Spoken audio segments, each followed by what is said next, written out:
তোমার নামে তোমার গানে পিক পাপিয়া সুর তোলে, তোমার প্রেমে নদীর জলে বাঁধন হারা ঢেউ দোলে। তোমার নামে তোমার গানে পিক পাপিয়া সুর তোলে, তোমার প্রেমে নদীর জলে বাঁধন হারা ঢেউ দোলে। তোমার নামে তোমার গানে পিক পাপিয়া সুর তোলে, তোমার প্রেমে নদীর জলে বাঁধন হারা ঢেউ দোলে।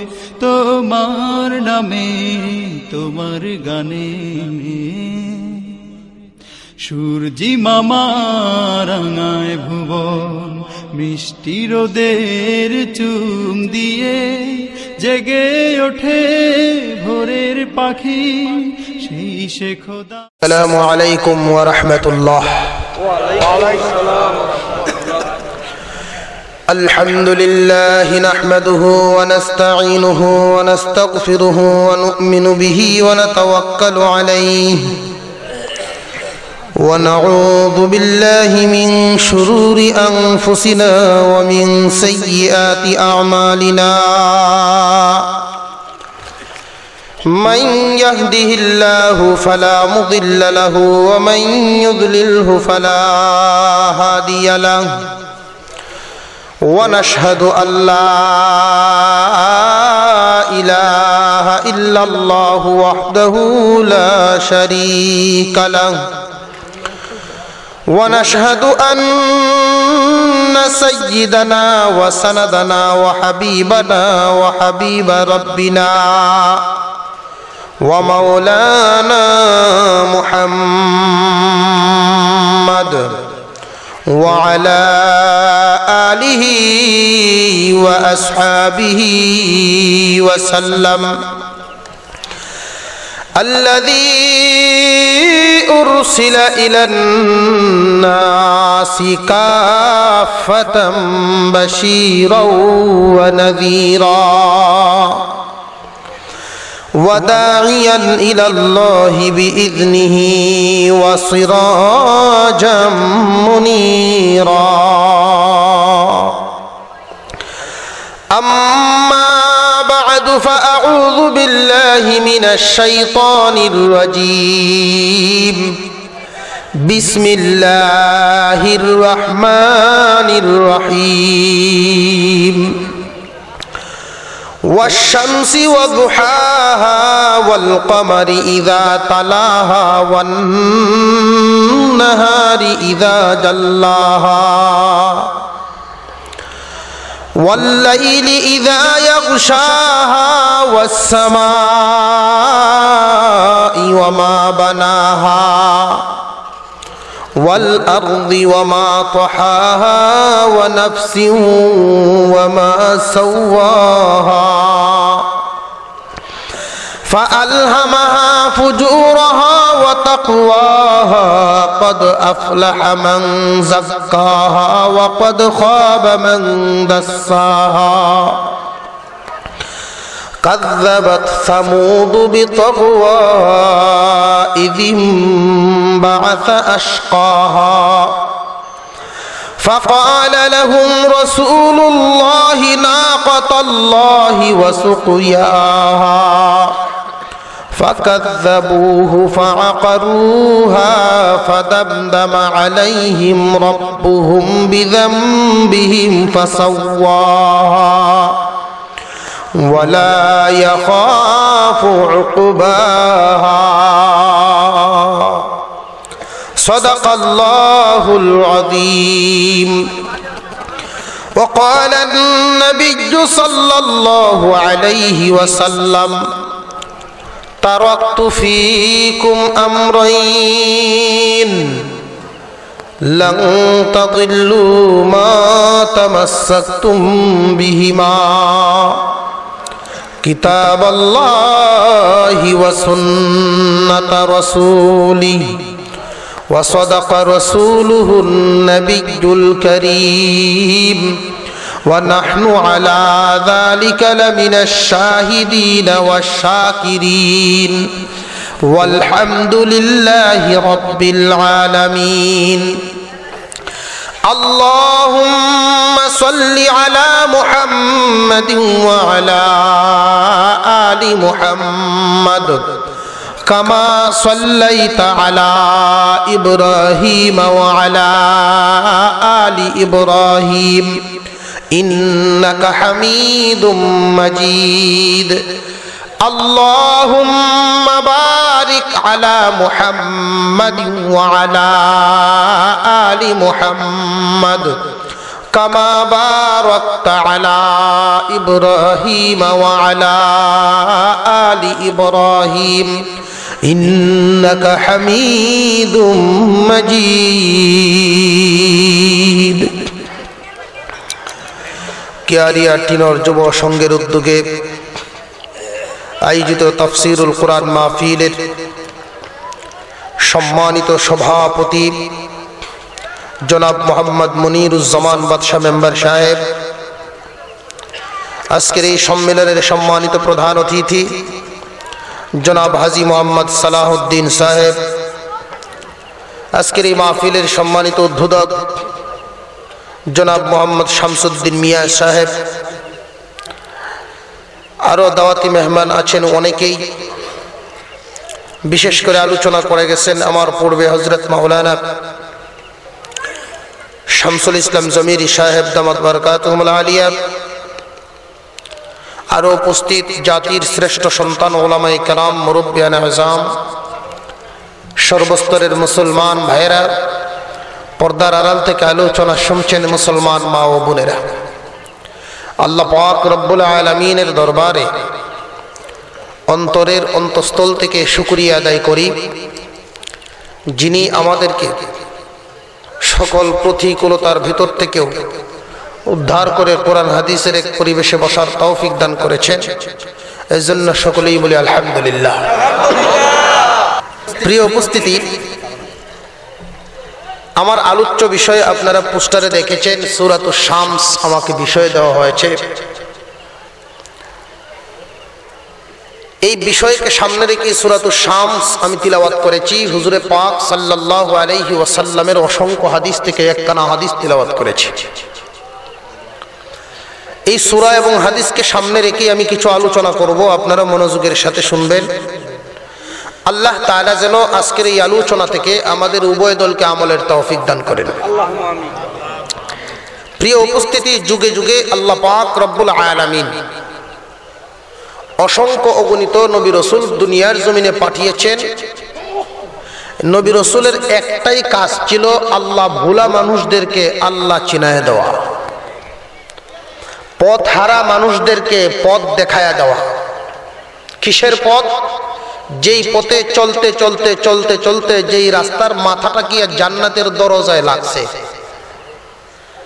রাস্তা দুইটা, একটা রাস্তা গিয়ে জাহান্নামের দরজায় ঠেক খাইছে, আর একটা রাস্তা চলতে চলতে জান্নাতের সামনে গিয়ে ঠেক খাইছে। দুনিয়ার জমিনে সমস্ত পয়গম্বরগণ দেখাইতে দেখাইতে আল্লাহ পাক রব্বুল আলামিনের সেই জান্নাতের রাস্তাটা দেখায় গেছে। আদম আলাইহিস সালাম থেকে নিয়ে এই পর্যন্ত ইতিহাস প্রমাণ করে সকল মানুষে সেই রাস্তা গ্রহণ করে নাই। যারা গ্রহণ করেছেন তারা কামিয়াব, আর যারা গ্রহণ করে নাই তারা ক্ষতিগ্রস্ত। সেই নবীগণের যুগ, নবীগণ বিদায়, কিন্তু যুগ বিদায় হয় নাই, ধারাবাহিকতা এখনো আছে, কিয়ামত পর্যন্ত থাকবে। সত্যিকারের রাস্তা দেখানেওয়ালা নবী করিম সাল্লাল্লাহু আলাইহি ওয়াসাল্লামের ওয়ারিস উলামায়ে কেরাম যারা, তারা যুগে যুগে যুগে যুগেই সেই রাস্তা দেখায় যাচ্ছেন, যাবেন। গ্রহণ করাটা দুই দল, এক দলে গ্রহণ করবে আর এক দলে করবে না। যারা উলামায়ে কেরামের দেখানো রাস্তা গ্রহণ করবে তারা কামিয়াব, যারা গ্রহণ করবে না তারা ক্ষতিগ্রস্ত। প্রিয় উপস্থিতি, আমি আপনাদের সামনে যে সূরাখানা তিলাওয়াত করলাম, সূরার নাম সূরাতুশ শামস। মক্কা নগরীতে এই সূরা নাজিল হয়েছিল।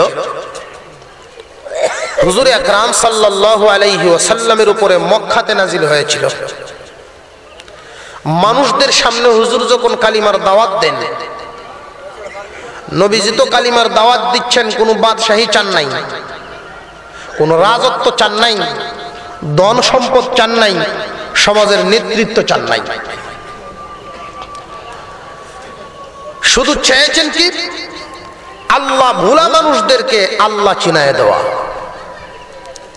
এরপরেও নবীজি মানুষের কাছে শত্রুতে পরিণত হয়েছে। প্রিয় উপস্থিতি, আল্লাহ পাক রব্বুল আলামিন এই সূরা খানা নাজিল করে বিশ্বনবী এবং তার অনুসারীদেরকে সান্ত্বনা দিলেন। কিয়ামত পর্যন্ত মানুষের জন্য সবক কিছু রাখিয়ে দিলেন যে ইতিহাস থেকে তোমরা শিক্ষা গ্রহণ করো। বহু শক্তিশালী মানুষের ঘটনা এই সূরাতে আল্লাহ পাক নাজিল করে দিয়েছেন। আল্লাহ তাআলা বলেন, والشمس وضحاها والقمر إذا تلاها والنهار إذا جلاها। আল্লাহ পাক রব্বুল আলামিন কসম খেয়ে কয়েকটা বস্তুর কসমকে মাওলায়ে কারীম একটা বস্তু মানুষকে বুঝাইতে চাইলেন, একটা বিষয়। মানব জাতিকে আল্লাহ পাক রব্বুল আলামিন কেমনে গঠন করলেন, মানুষকে গঠন করার মূল বিষয়টা কি, মানুষকে গঠন কি কি মাধ্যম দ্বারা করলেন। দুনিয়ার ইমানদার মুসলমান ভাইয়েরা আমার, ফেরেশতারা যখন আল্লাহ তাআলার কাছে দরখাস্ত করলেন, প্রভু গো মানুষ বানানোর কি প্রয়োজন, আমরাই তো তোমার তাসবিহ তাহলিল পাঠ করি, নাহনু নুসাব্বিহু বিহামদিকা ওয়া নুকদ্দিসু লাক, আমরাই তো তোমাকে সন্তুষ্ট করার জন্য তাসবিহ পাঠ করে থাকি, মানুষ বানানোর কি প্রয়োজন। ওই মানুষেরা জমিনে গিয়া রক্ত জড়াবে, একজন আর একজনের সাথে মারামারি করবে, পাপাচার ব্যভিচার করবে, জমিনটাকে নাপাক করে দিবে, এদের বানানোর কি প্রয়োজন। আল্লাহ পাক রব্বুল আলামিন বলেন, ইন্নী আ'লামু মা লা তা'লামুন, আমি যা জানি তোমরা তো অবশ্যই তা জানো না, আমি যা জানি তা তোমরা জানো না। মুফাসসিরিনে কেরাম এর দ্বারা বুঝায় দিলেন, ও দুনিয়ার মানুষ, আল্লাহ পাক রব্বুল আলামিন ফেরেশতাদেরকে ওই দিন বুঝায় দিলেন, তোমাদেরকে আল্লাহ যেই উপাদান দিয়ে তৈরি করেছেন, মানুষদেরকে ওই উপাদান দিয়ে তৈরি করবেন না। ও ফেরেশতারা, তোমরা আল্লাহর তাসবিহ পাঠ করে নিজেদেরকে মনে করতেছো শ্রেষ্ঠ কাজ করতেছো, না না, মানুষের যে গুনাহ করবে আর তোমরা গুনাহ করবে না, এর মধ্যে অনেক বেশ কম আছে। মানুষদেরকে কি উপাদান দিয়ে সৃষ্টি করেছেন আর তোমাদেরকে কি উপাদান দিয়ে সৃষ্টি করেছেন, এই বিষয়টা আসলে কোনো ফেরেশতারও জানে না। মানুষকে আল্লাহ পাক রব্বুল আলামিন তৈরি করেছেন উপাদান দিয়ে। কি কি উপাদান দিয়ে তৈরি করেছেন? আল্লাহ তাআলা কসম খায়া খায়া বলেন, এক নাম্বার কসম খাইলেন, তিনি বলেন অশ-শামসি ওয়া দুহাহা, সূর্যের কসম। দুই নাম্বার, সূর্য যখন আলোকিত হয় সূর্যের আলোর কসম। তিন নাম্বার ওয়াল কমার ইযা তালাহা, চন্দ্র যখন সূর্যের পিছে পিছে চলে। মুফাসসিরিনে কেরাম বলেন, চন্দ্র আবার সূর্যের পিছনে পিছনে কেমনে চলে, এর দ্বারা কি বুঝাইলেন? কয়েকটা তাফসীরের মধ্যে দেখলাম মুফাসসিরিনে কেরাম বুঝায় দিলেন, পূর্ণিমার চাঁদ দেখবেন কয়েকদিন পর্যন্ত সূর্যের পিছে পিছে চলে, সূর্য ডুবিয়া যাওয়ার সঙ্গে সঙ্গে চাঁদ উঠিয়া যায়, সূর্য ডুবিয়া যাওয়ার সাথে সাথেই চাঁদ কিন্তু উঠিয়া যায়। একসাথে আল্লাহ পাক রব্বুল আলামিন দুইটা নিদর্শন তামাম দুনিয়াবাসীকে জানায় দিলেন। ও দুনিয়ার ইমানদার মুসলমান ভাইয়েরা আমার, একসাথে আল্লাহ পাকের বড় বড় দুইটা নিদর্শন, একদিকে সূর্য, একদিকে দেখা যায় চন্দ্র, দুটোটাই আল্লাহর নিদর্শন। মানুষেরা আশ্চর্য হয়ে যায়, অনেক সময় সূর্যের আলো এত প্রখর কিন্তু চন্দ্রের আলো এত প্রখর না, এত প্রখর না, সূর্যের আলোর মতো চন্দ্রের আলো এত তাপশীল না। মুফাসসিরিনে কেরাম এইখানে একটা কথা উল্লেখ করেছেন, সাহাবায়ে কেরাম বিশ্বনবী রাহমাতুল লিল আলামিনকে প্রশ্ন করেছিলেন, বিশেষ করে আয়েশা সিদ্দিকা রাদিয়াল্লাহু আনহা প্রশ্ন করলেন, ইয়া রাসূলুল্লাহ, ইয়া হাবিবাল্লাহ, সূর্যের মধ্যে এত আলো দেখা যায়, চাঁদের মধ্যে এত আলো নাই কেন? এবং চাঁদের মাঝখানে দেখা যায় কালো একটা দাগ, এই দাগটা কিসের কারণে? সূর্যের মাঝখানে কোনো দাগ নেই, কিন্তু চাঁদের মাঝখানে একটা কালো দাগ দেখা যায়। ছোটবেলায় আমরা বড়দেরকে জিজ্ঞাসা করতাম এটা কিসের দাগ? প্রশ্ন আছে না নাই? তো আপনাদের ব্যাপার জানি না, তবে আমার মুরব্বীরা কইতো এটা চাঁদের মা। আপনারা কি কইতো জানি না।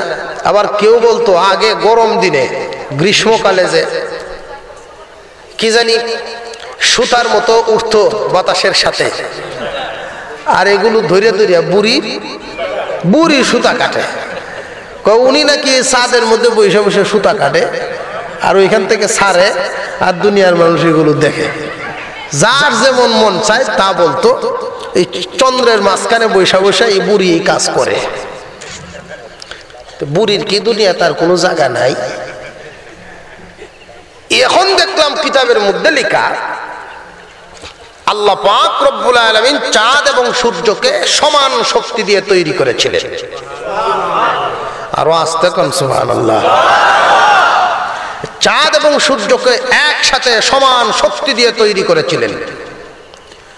সেই সমান শক্তি আল্লাহ পাক মানুষের সুবিধার্থে একটার শক্তি ঠিক রাখলেন আর একটার কমায় দিলেন।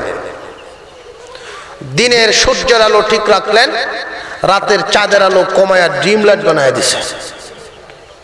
যদি রাতেও সূর্যের মতো প্রখর আলো থাকতো তাহলে মানুষের জন্য সুবিধা হইতো না অসুবিধা হইতো? আল্লাহ পাক মানুষ বানাইছেন সুবিধার জন্য, চাঁদের আলো কমাইলেন কেমনে? বিশ্বনবীকে হযরত আয়েশা সিদ্দিকা রাদিয়াল্লাহু আনহা প্রশ্ন করলেন, এই চাঁদের মধ্যে কালো দাগটা কিসের, আমার একটু বুঝাইয়া দেন। আল্লাহর নবী বিশ্বনবী রাহমাতুল লিল আলামিন বলেন, আয়েশা, চাঁদ এবং সূর্য আল্লাহ পাক রব্বুল আলামিন একসাথে সমান শক্তি দিয়ে তৈরি করেছিলেন, কিন্তু মানুষের সুবিধার্থে চাঁদের শক্তিকে দুর্বল করার জন্য আল্লাহ তাআলা জিবরাইল আমিনকে হুকুম দেওয়ার উপরে শক্তিশালী পাকা দ্বারা একবার নয়, দুইবার নয়, তিনবার আঘাত করার কারণে চাঁদের মধ্যে কালো দাগ পড়ে গেছে। আর চাঁদের শক্তিটা মুহূর্তের মধ্যে কমে চাঁদের নরমাল অবস্থায় এসে গেছে। মুসলমান ইমানদার ভাইয়েরা আমার, চাঁদ এবং সূর্যকে তৈরি করার সময় সমান শক্তি দিয়ে তৈরি করেছিলেন। মানুষের সুবিধার জন্য চাঁদকে ড্রিম লাইট, সূর্যকে আবার তার গতিতে রাখলেন।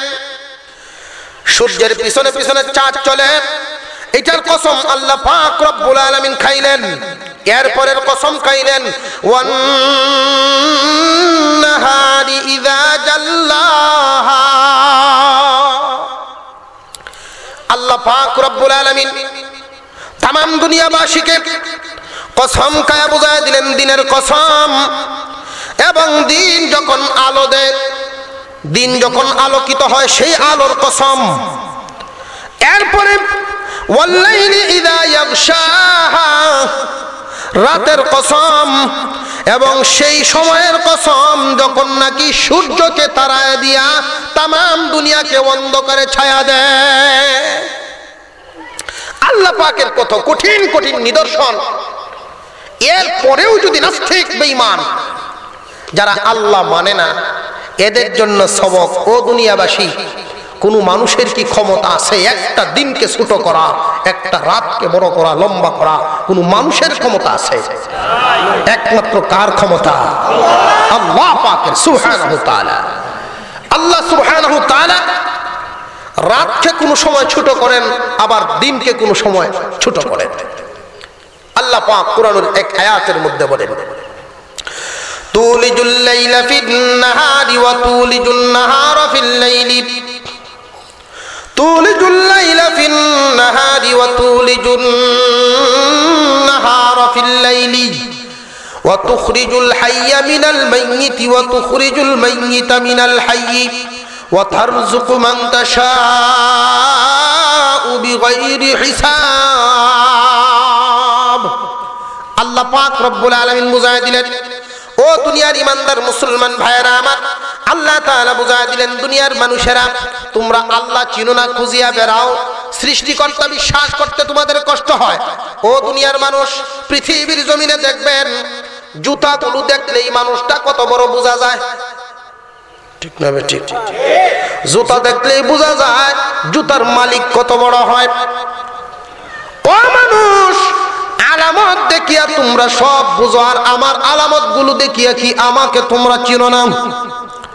তাম পৃথিবীর জমিনে একজন সৃষ্টিকর্তা ছাড়া কি কোনো কিছু চলতে পারে নাকি?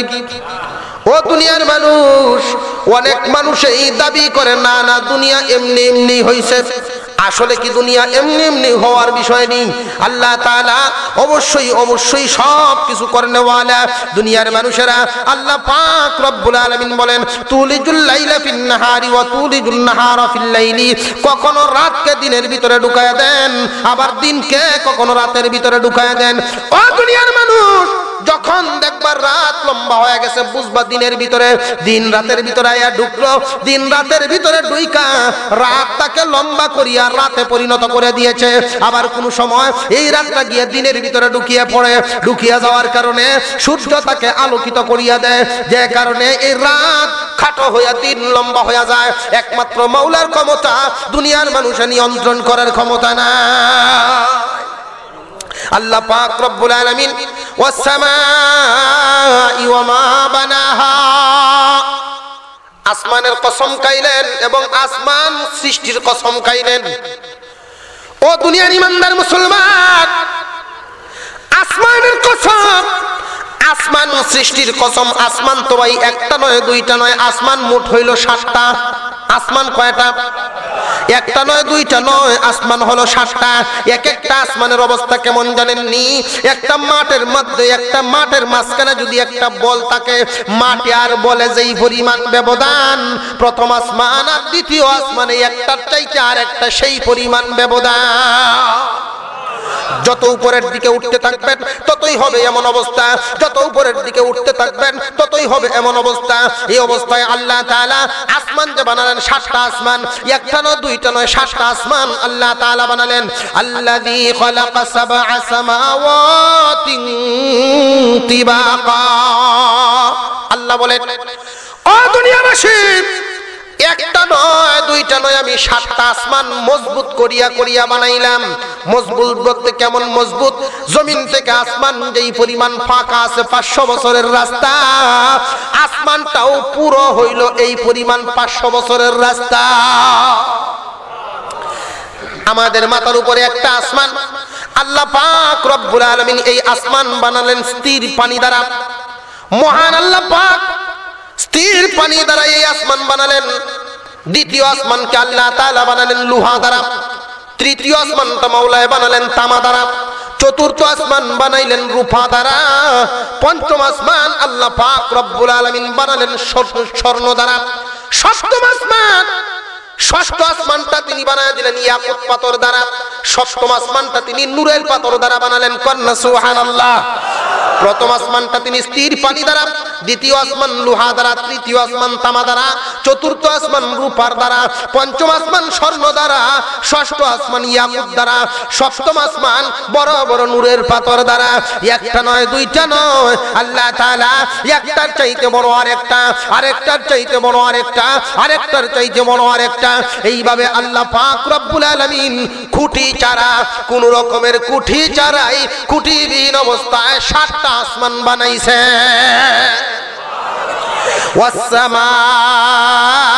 ওয়াস-সামাই ওয়া মা বানাহা, যিনি আসমান বানাইছেন এবং আসমান বানানোর কসম, আসমানের কসম, আসমান বানানোর কসম।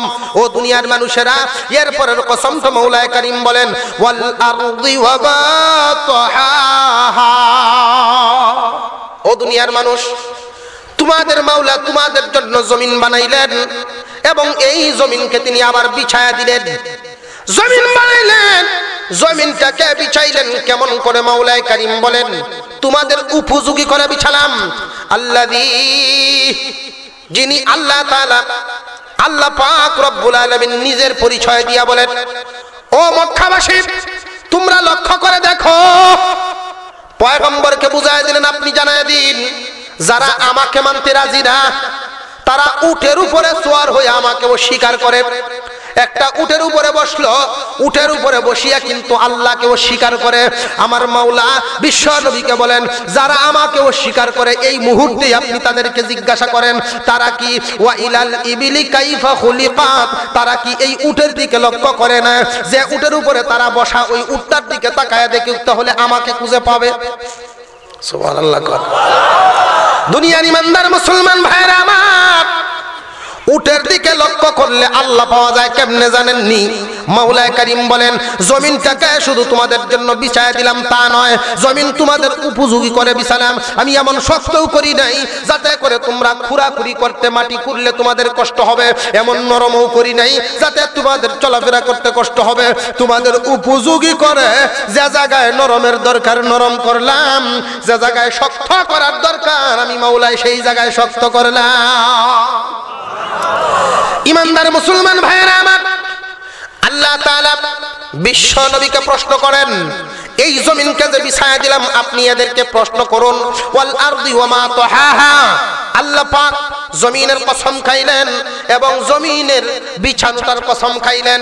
ওগো নবী আপনি প্রশ্ন করুন, ওয়া ইলাল আরদি কাইফা খুলিকাত ওয়া ইলাল জিবালু কাইফা নুসিবাত। আল্লাহ পাক রব্বুল আলামিন এই সূর্যকে কেমনে পরিচালনা করেন? এই যে পাহাড়গুলো মাওলা বসায়া দিলেন তামাম দুনিয়াতে, আজকে নিজে ঘুরে ঘুরে দেখলাম এই যে পাহাড়, এই পাহাড়গুলো কোন কারিগরে মাটি কাটলো? এই যে পাহাড়গুলো পাথরের বিশাল বিশাল পাহাড়, এমন পাথর দেখা যায় মনে হচ্ছে এই মুহূর্তে ঝুলে পড়বে, কিন্তু না না, শত শত বছর চলে যায়, কে বা কারা কোন ঠিকার মাধ্যমে এই পাথর ঠিকায়া রাখছে।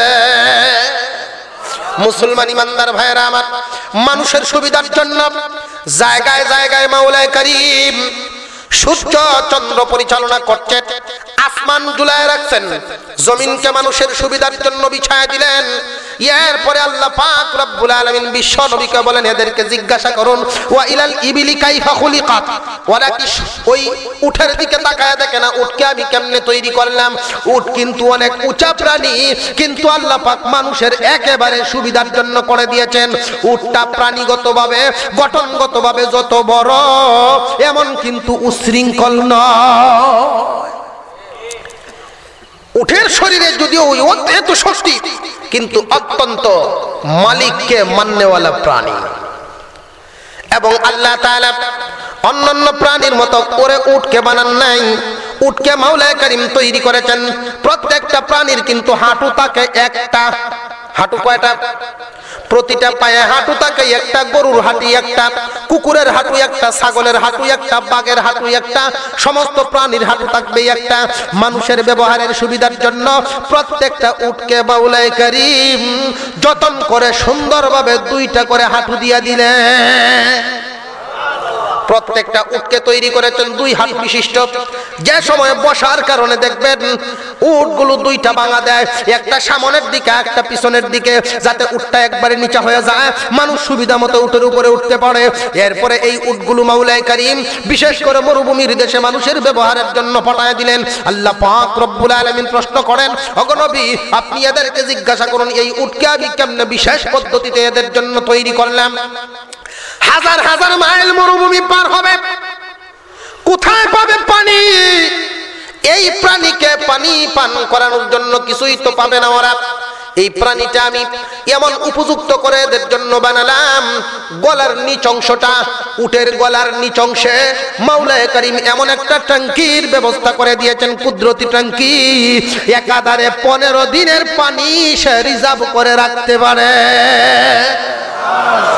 মুসলমান ইমানদার ভাইয়েরা আমার, এজন্যই আল্লাহ পাক রব্বুল আলামিন বলেন, যারা আমাকে মানতে রাজি না, আমার সম্পর্কে যারা বিশ্বাস স্থাপন করে না, আমাকে ভয় করে না, পয়গম্বর এদেরকে জিজ্ঞাসা করুন এই উট কি তারা দেখে না?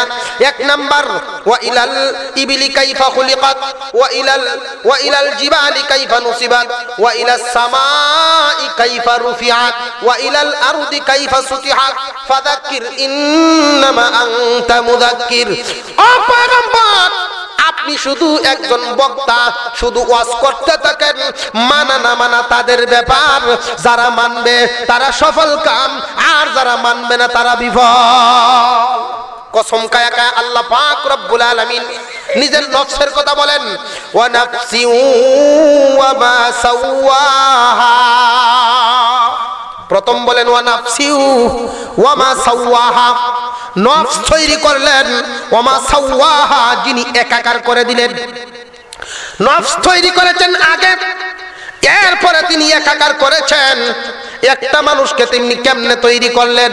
আল্লাহ পাক রব্বুল আলামিন মানুষকে গঠন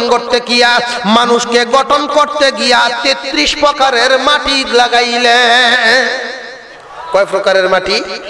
33 প্রকারের মাটি দ্বারা মানুষকে সৃষ্টি করেছেন। এজন্যই তো দেখবেন বাংলাদেশের মানুষের সুরত একরকম, আবার পাকিস্তান গেলে আরেক রকম, সৌদি আরব গেলে আরেক রকম, আর আফ্রিকা গেলে তো আল্লাহ দিছে, ঠিক না? ঠিক, এক এক জাতের অবস্থা। আল্লাহ তাআলা বহু রকমের মানুষ তৈরি করেছেন। কেন? আদম আলাইহিস সালাম থেকে সব মানুষের তৈরি। আর আদমের বডিটা, মাওলাই করিম আদমের বডিটা তৈরি করেছিলেন 60 হাত লম্বা করে, 7 হাত প্রশস্ত করে। আদম আলাইহিস সালামের বডি তৈরি করেছিলেন কোথায়? ওয়াদে মুহাররম নামক একটা স্থান। তাফসীর ইবনে হিশামের মধ্যে উল্লেখ করা হয়েছে, তায়েফের বিমানবন্দর থেকে 70 মাইল দক্ষিণ দিকে গেলে একটা জায়গার নাম কবিলা বনু সাদ, যেই জায়গাটার মধ্যে আপনার আমার নবী বিশ্ব নবী মুহাম্মদুর রাসূলুল্লাহ সাল্লাল্লাহু আলাইহি ওয়াসাল্লামকে আল্লাহ পাক লালন পালন করাইছে। এখনো যারা নবী প্রেমিক আছে, যাদের অন্তরে নবীর ইশক মুহাব্বত আছে, এই নবীর ইশক এবং মুহাব্বত যাদের অন্তরে আছে, এটা কেমনে? শুধু অন্তরে না আমলেও থাকতে হবে আবার। কারণ রাসূল বলেছেন অন্তরের মুহাব্বত দ্বারা গ্রহণযোগ্য না। মান আহাব্বা সুন্নতি ফাকাদ আহাব্বানি, যে সুন্নতকে ভালোবাসলো সে আমাকে ভালোবাসলো। আগে সুন্নত পরে ভালোবাসা। অনেক মানুষ আছে ঠিকই মিছিল দেয়, কিন্তু সুন্নত মুহাব্বত, নাম মুহাব্বত কিন্তু কাম মুহাব্বত নাই। এই মুহাব্বতের কোনো দাম নাই। সত্যিকার ভাবে যাদের অন্তরে মুহাব্বত আছে, এই মানুষগুলো ওইখানে গেলে আশিকে রাসূল সত্যিকারের যারা, তারা সেখানে এখনো পর্যন্ত রাসূলের সেই গ্রানগুলো পায়। ছোট থাকাকালীন যে ঘোরাগাড়ি করতেন, যেই জমিনে তিনি চলেছেন, সেই বাড়িটা এখনো রক্ষিত অবস্থায় রাখা আছে, যেখানে আপনার আমার নবী আদরের দুলাল, মরুর দুলাল বিশ্বনবী মুহাম্মদুর রাসূলুল্লাহ সাল্লাল্লাহু আলাইহি ওয়াসাল্লামকে লালন পালন করা হয়েছে।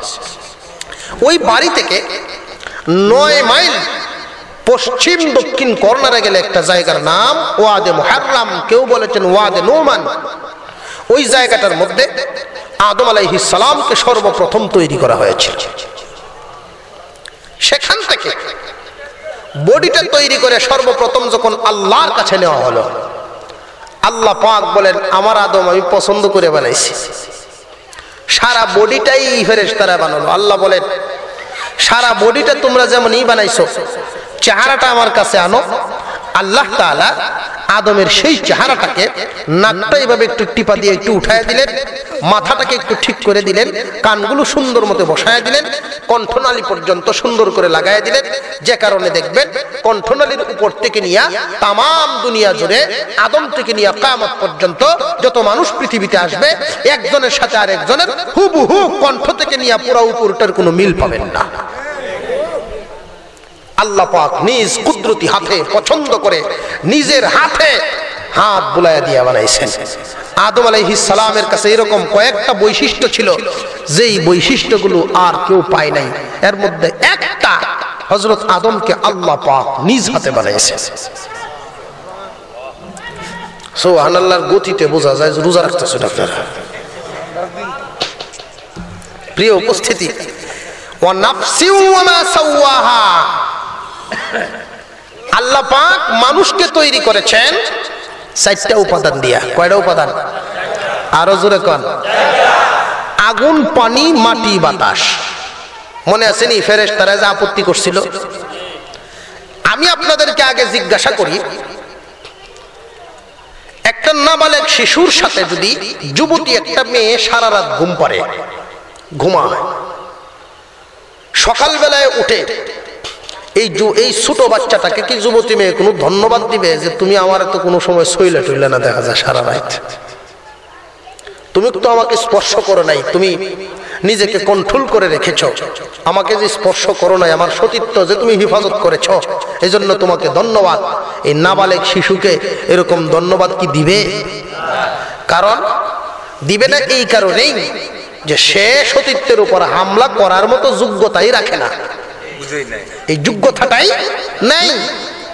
কিন্তু যদি যুবক ছেলে ইচ্ছা করলেই হামলা করতে পারে, আর এই শক্তিও তার আছে, এরপরেও যদি কোনো নারীর উপর তার হামলা আসে নাই, সতীত্ব হেফাজত করে, সারা রাত নিরাপদে মেয়েটা ঘুমাইতে পারে, ঘুম থেকে উঠে সে ধন্যবাদ তো দেবে, তার গলার স্বর্ণের হাতটা পর্যন্ত পুরস্কার হিসাবে দিয়ে দিতে চাইবে যে আমার সতীত্ব আপনি হেফাজত করেছেন, কোনো হামলা করেন নাই, আপনাকে ধন্যবাদ। সে ধন্যবাদ পাওয়ার যোগ্য। ফেরেশতাকে আল্লাহ পাক রব্বুল আলামিন তৈরি করেছেন এমন উপাদান দিয়া যে ফেরেশতা শুধু জাহান্নামের আগুন যে কি জিনিস, জাহান্নামের কষ্ট যে কি জিনিস, এইটা শুধু বুঝে, জাহান্নামের শাস্তি বুঝে, সাজা বুঝে, কিন্তু গুনাহ করার মজা বুঝে না। গুনাহ করার যে একটা মজা, এই মজাটা সে বুঝে না, এই মজা বোঝার যোগ্যতাই তার নাই। আল্লাহ পাক এই যোগ্যতা দিয়ে তাকে বানান নাই। তাম পৃথিবীতে ফেরেশতা আছে, মানুষ আছে, অন্যান্য প্রাণীকুল আছে। এই হাইয়ান জানোয়ার অন্যান্য প্রাণীদেরকে আল্লাহ পাক রব্বুল আলামিন তৈরি করেছেন আর একটা উপাদান দিয়া। তাদের উপাদান কি? আল্লাহ পাক রব্বুল আলামিন তাদেরকে তৈরি করেছেন এমন একটা যোগ্যতা দিয়া, ওরা পাপাচারের শুধু মজা বুঝে, পাপ করলে যে মজা এটা বুঝে ঠিকই, কিন্তু সাজা যে কি পরিমাণ হবে এটা বুঝে না। পাপের মজা বুঝে, সাজা বুঝে না। আর ফেরেশতারা সাজা বুঝে, মজা বুঝে না। দুই দলের কাছে দুইটা আছে, যে কারণে কোন প্রাণী কি এই পর্যন্ত শুনছেন যে কোন প্রাণী সাজার বয়ে মজা ছেড়ে দিছে? সাজার বয়ে মজা ছাড়বো? যদি আপনি কোন প্রাণীর কানে কানে বলেন সাবধান, তুই কিন্তু আরেকজনের জমিতে মুখ লাগাবি না, কমপক্ষে 25টা পিটা দিব তোকে, বুঝাইতে পারবেন ঠিকই, ছাড়লেন সর্বপ্রথম গে যেটা ভাই বইটা যার 36 হলো হিডুতি ধরবো। কারণ কি? সে সাজার যে অবস্থাটা, সাজা বুঝে না। আর মানুষের মধ্যে আল্লাহ পাক রব্বুল আলামিন ফাআলহামাহা ফুজুরহা, ফাআলহামাহা অর্থ ঢেলে দেওয়া। আল্লাহ পাক বলেন ঢেলে দিয়েছি আমি দুইটা জিনিস মানুষের মধ্যে, গুনার যোগ্যতা, গুনাহ করার যোগ্যতা এবং গুনাহ থেকে হেফাজত হওয়ার যোগ্যতা। গুনাহ থেকে বাঁচার যোগ্যতাও দিলাম, গুনাহ করার যোগ্যতাও দিলাম। এই দুইটা যোগ্যতা দিয়া মাওলা বলেন যারা বেঁচে থাকলো তারা পবিত্র রইল, তারা সফল কাম হয়ে গেল। আর যারা বেঁচে থাকতে পারলো না তারা ক্ষতিগ্রস্ত, ধ্বংস হয়ে গেল। আমাদের প্রশ্ন হইল, আল্লাহ তাআলা গুনার যোগ্যতা দিয়েছেন, তো গুনাহ করতেই তো পারে। গুনার যোগ্যতা যেহেতু আল্লাহ দিয়েছেন, তো গুনাহ করতেই তো পারে, গুনাহ করবেই মানুষ। ও ভাই, একটা ভালো করে কথা বোঝা দরকার। গুনাহ করার যোগ্যতা দিয়েছেন, কিন্তু গুনাহ করার উৎসাহ দেন নাই। গুনাহ করার যোগ্যতা দিয়েছেন, উৎসাহ দেন নাই। মনে করেন একটা পাত্রের মধ্যে কিছু আপেল রাখা হলো, এই আপেলের কি ক্ষমতা আছে আপনার মুখ পর্যন্ত আসার? একটা পাত্রের মধ্যে আপেল রাখা আছে, আর একটা পাত্রের মধ্যে টক বড়ই রাখা আছে। আপনি যেটা ইচ্ছা ওইটাই গ্রহণ করতে পারেন। বড়ইরও ক্ষমতা নাই আপনার কাছে আসা, আপেলেরও ক্ষমতা নাই আপনার কাছে আসা। গুনার ক্ষমতা নাই আপনাকে ধরার, নেকেরও ক্ষমতা নাই আপনাকে ধরার। বরং আপনার সামনে দুটা, আপনার মধ্যে দুটাই রাখা আছে, যেটা ইচ্ছা আপনি ওইটা গ্রহণ করতে পারেন। কিন্তু আল্লাহ পাক মানুষকে সুবিধা দেওয়ার জন্য, মানুষকে উপকার করার জন্য, জান্নাতের রাস্তা সহজ করার জন্য দুটা যোগ্যতা তো দিছেনই। যুগে যুগে যুগে যুগে অসংখ্য নবী রাসূলও পাঠাইছেন, যাতে করে আপেল খাওয়ার উৎসাহ বাড়ায়া দেন, নেক কাজের উৎসাহ বাড়ায়া দেন। যারা গ্রহণ করেছে তারা কামিয়াব, যারা গ্রহণ করে নাই তারা না কামিয়াব। আল্লাহ তাআলা বলেন ওয়া নাফসিন ওয়া মা সাওয়াহা। মুসলমান ইমানদার ভাইয়েরা আমার, আল্লাহ পাক রব্বুল আলামিন মানব তৈরি এবং মানুষের তৈরির ঘোষণা দেন, কসম খায়া বলেন মানুষের আত্মা এবং আত্মা তৈরির কসম খাইলাম। ফাআলহামাহা ফুজুরাহা ওয়া তাকওয়াহা। মানুষের মধ্যে তাকওয়াও দেওয়া আছে এবং গুনাহ করার যোগ্যতাও আছে, গুনাহ থেকে বাঁচার যোগ্যতাও আছে, গুনাহ করার যোগ্যতাও আছে। দুনিয়ার মানুষেরা কেউ যদি প্রশ্ন করে গুনাহ করার যোগ্যতা আছে তো করবই, কেন করবা? তোমার চোখে কি বাসে না? যারা গুনাহ থেকে বাঁচিয়া থাকে তারা কেমনে থাকে? মুসলমান ইমানদার ভাইরা আমার, এই আয়াতের মধ্যে দুইটা বিষয় লক্ষণীয় ব্যাপার। এক নাম্বার ব্যাপার ফাআলহামাহা ফুজুরাহা ওয়া তাকওয়াহা। আল্লাহ তাআলা যে দুইটা শব্দ ব্যবহার করলেন, প্রথমে দেখেন ফুজুরাহা, এরপরে তাকওয়াহা। আগে গুনার কথা বললেন, এরপরে নেকের কথা বললেন। আগে গুনাহ, এরপরে নেক। যে কারণে মুফাসসিরিনে কেরাম বলেন, ও তামাম দুনিয়ার মানুষেরা, নেক কাজে ধরার আগে গুনাহ ছাড়া জরুরি। নেক কাজে ধরার আগে গুনাহ ছাড়া জরুরি।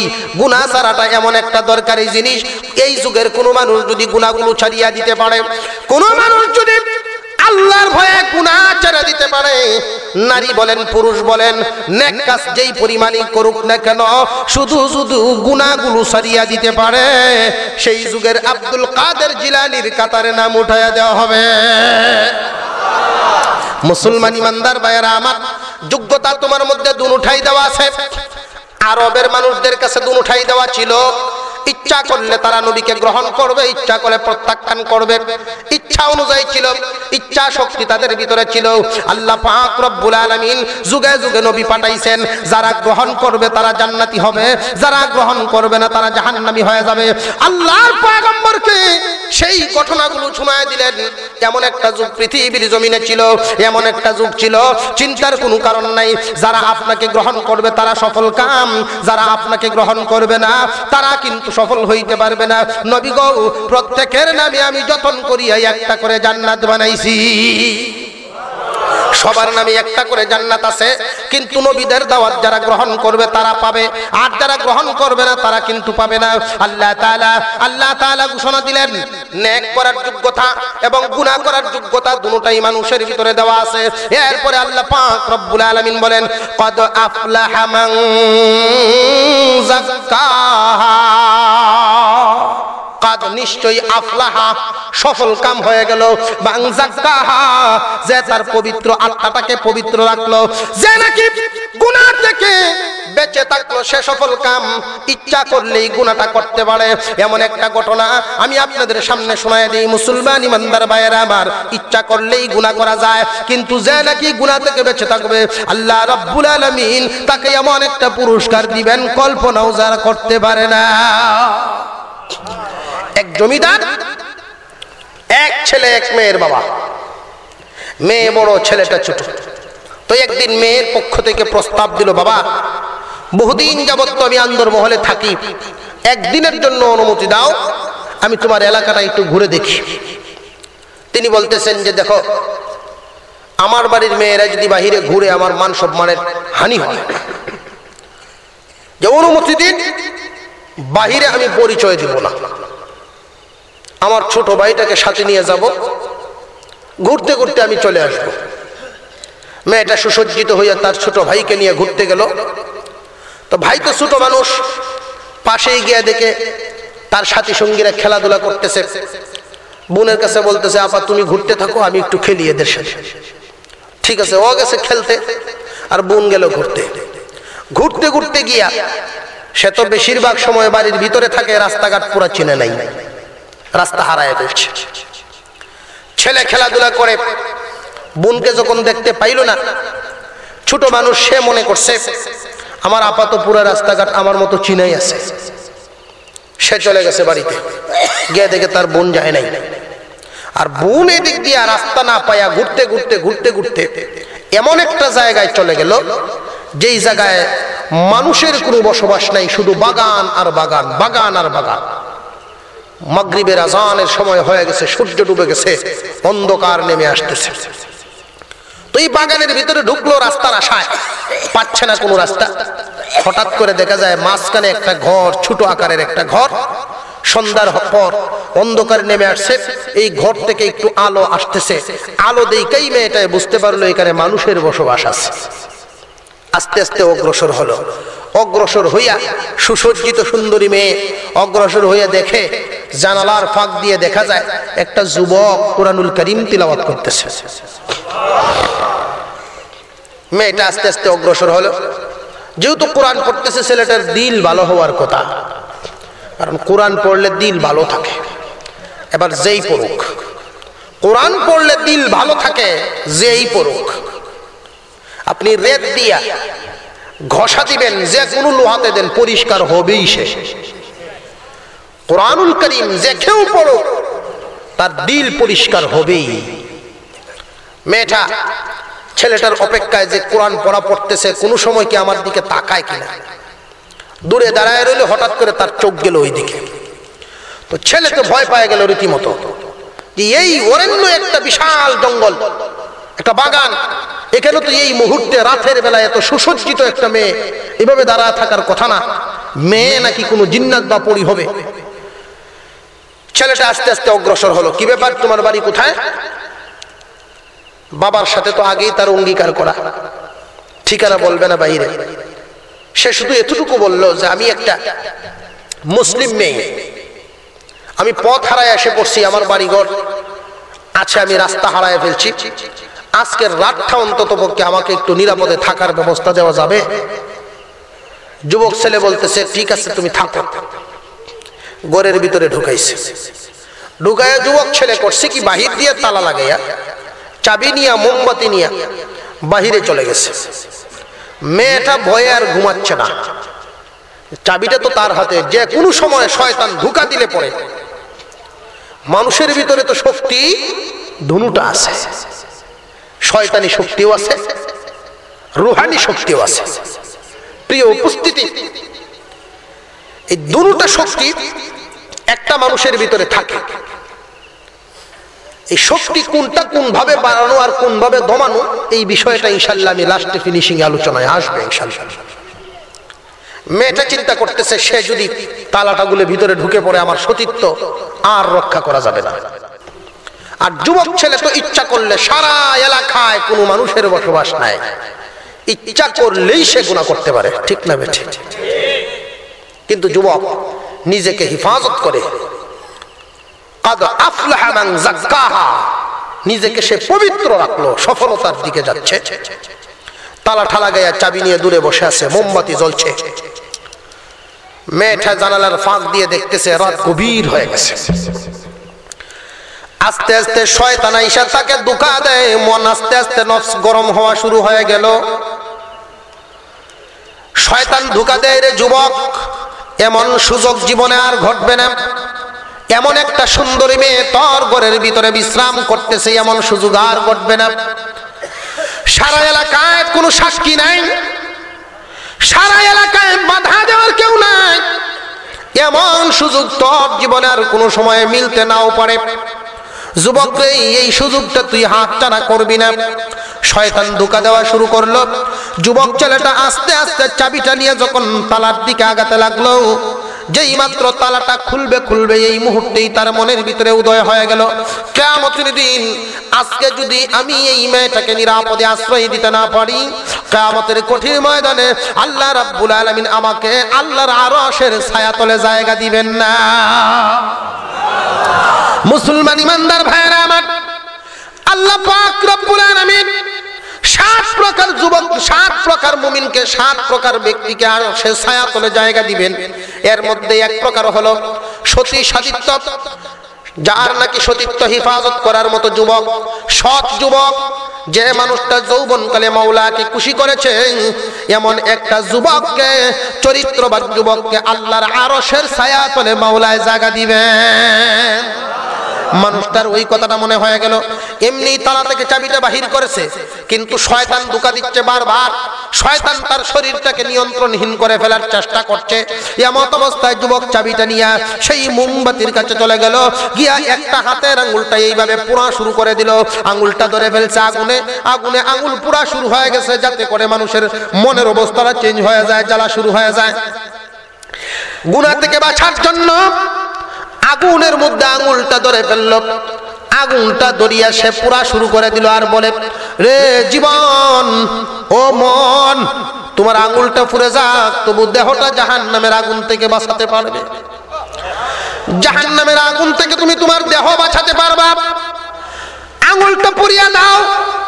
নফস ঠান্ডা হয়ে গেছে। কিছুক্ষণ পর আবার যখন শয়তান ধোঁকা দেয়, আবার আর একটা আঙুল পুড়ে ফেলে। এইভাবে যখন আবার ধোঁকা দেয়, আবার আর একটা আঙুল জ্বালায়। এইভাবে হাতের 5টা আঙুল আগুনের মধ্যে জ্বালায়া দিল। রাত শেষ হয়ে গেছে, তালাটা খুলে দিল। আর যখন মেয়েটা ঘর থেকে বাহির হয়, শুধু ছেলেটাকে জিজ্ঞাসা করছে, জমিদার বাড়ি কোন দিকে, তুমি চিনোনি? যুবক ছেলে দেখায় দিল একটা রাস্তা, সোজা এক রাস্তায় জমিদার বাড়ির গেট। রাস্তা দিয়ে হাঁটতে হাঁটতে মেয়েটা চলে গেল। ছেলেকে পর্যন্ত কোনো ধন্যবাদ পর্যন্ত দেয় নাই। এই মেয়ে চুপচাপ রাজমহলে চলে গেল, জমিদার বাড়িতে ঢুকে গেল। এই জমিদার সাহেব মেয়েটার চেহারাটা দেখাই অত্যন্ত চিন্তিত হয়ে গেল। মেয়েটা বাড়ির ভিতরে ঢুকলো।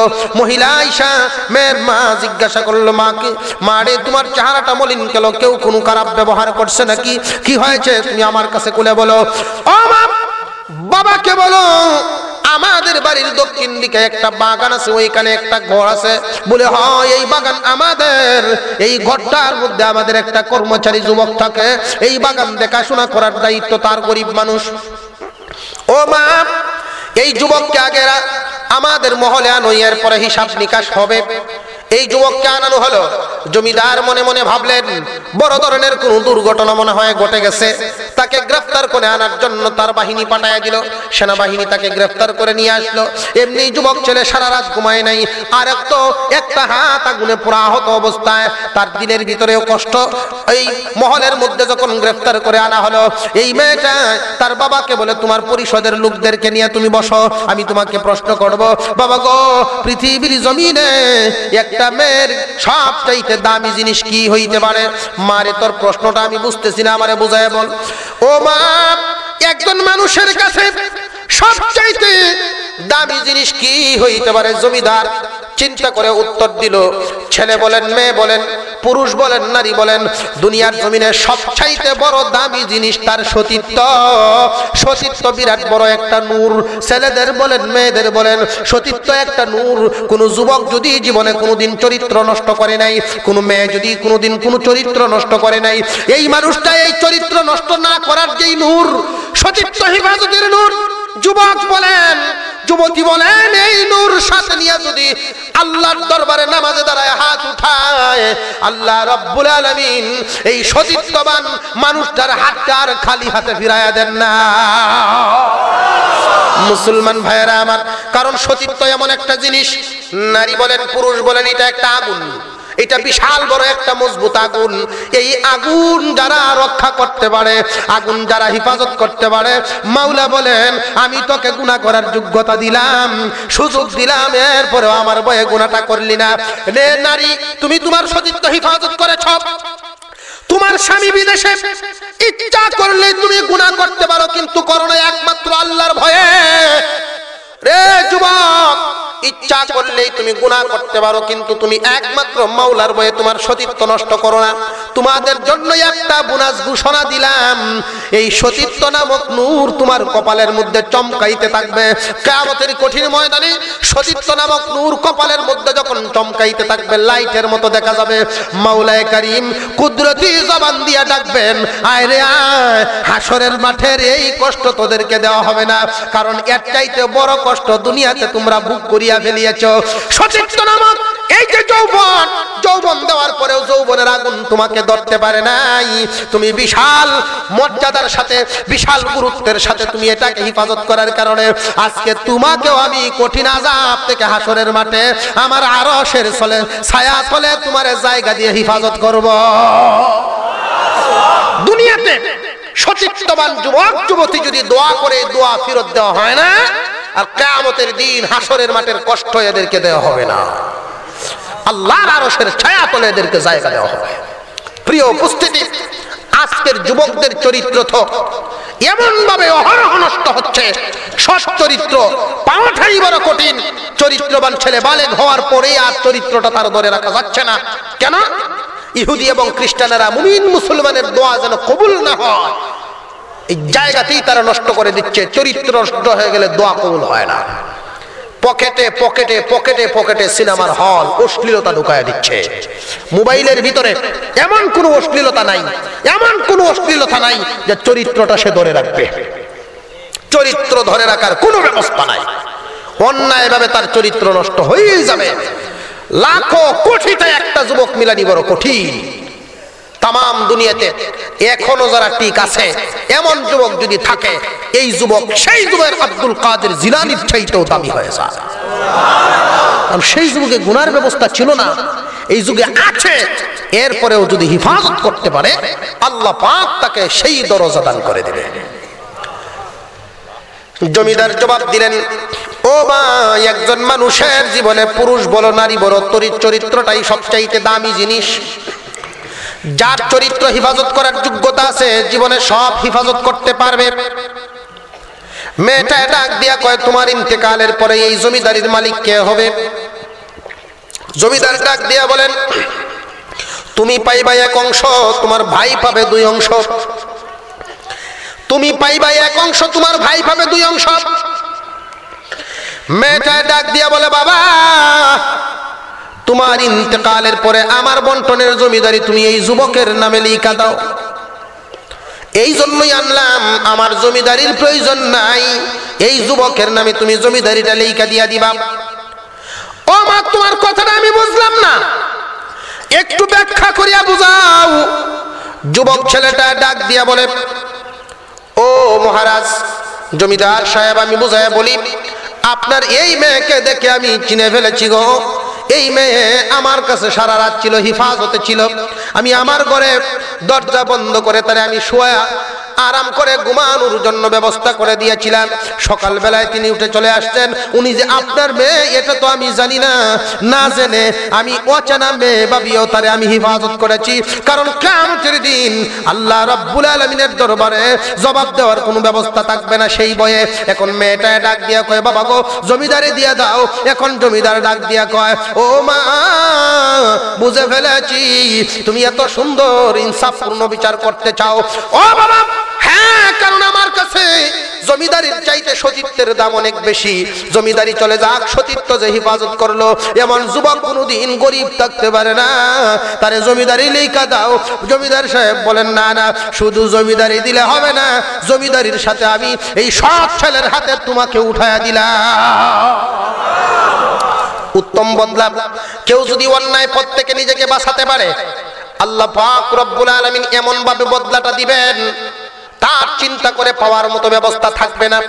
আল্লাহ পাক এমন বদলা দিয়া দিবেন, তাকে সে চিন্তা করেই পাবে না। একজন হাজী সাহেব হজ করতে গেলেন মক্কা নগরীতে। মুসলমান ইমানদার বুঝানোর উদ্দেশ্য হলো, ইচ্ছা করলেই গুনাহ করা যায়, কিন্তু গুনাহ থেকে যদি বাঁচা যায় আল্লাহ পাক উত্তম বদলা দিয়ে দেন। জমিদার এই হাজী সাহেব হজ করলেন। হজ করার পরে কিছু টাকা উদ্ধৃত রয়ে গেল। এই টাকাগুলো নিয়ে তিনি তার দেশে ফিরবেন না, নিয়ত করলেন স্বর্ণ কিনিয়া নিন। স্বর্ণের একটা হার কিনলেন।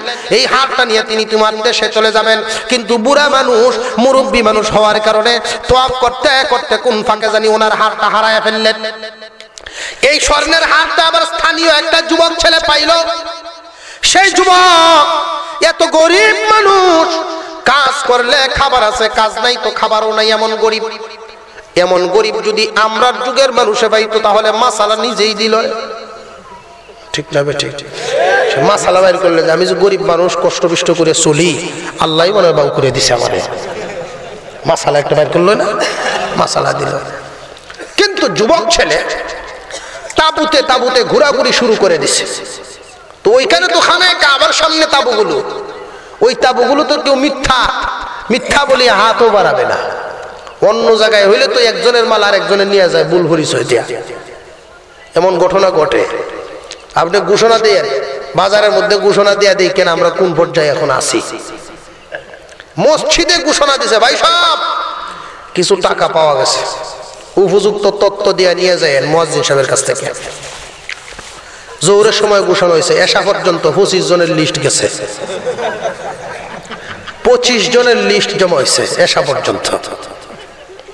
এশার নামাজের সময় যিনি বইলে গেছিলেন উনি আসছেন, দুঃখিত আমি এই পর্যন্ত আসল হারানেওয়ালাকে পাই নাই।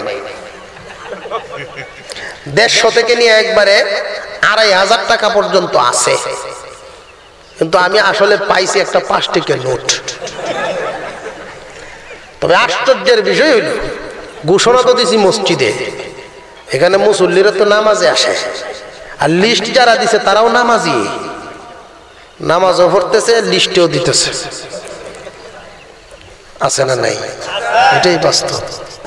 প্রিয় উপস্থিতি, খানায় কাবা সামনে হজ করতে যারা গেছেন, তাবুতে তাবুতে যুবক ছেলেটা ঘুরতেছে। হারাইছেন নি কেউ স্বর্ণের হার? হারায় থাকলে বিবরণ দিন।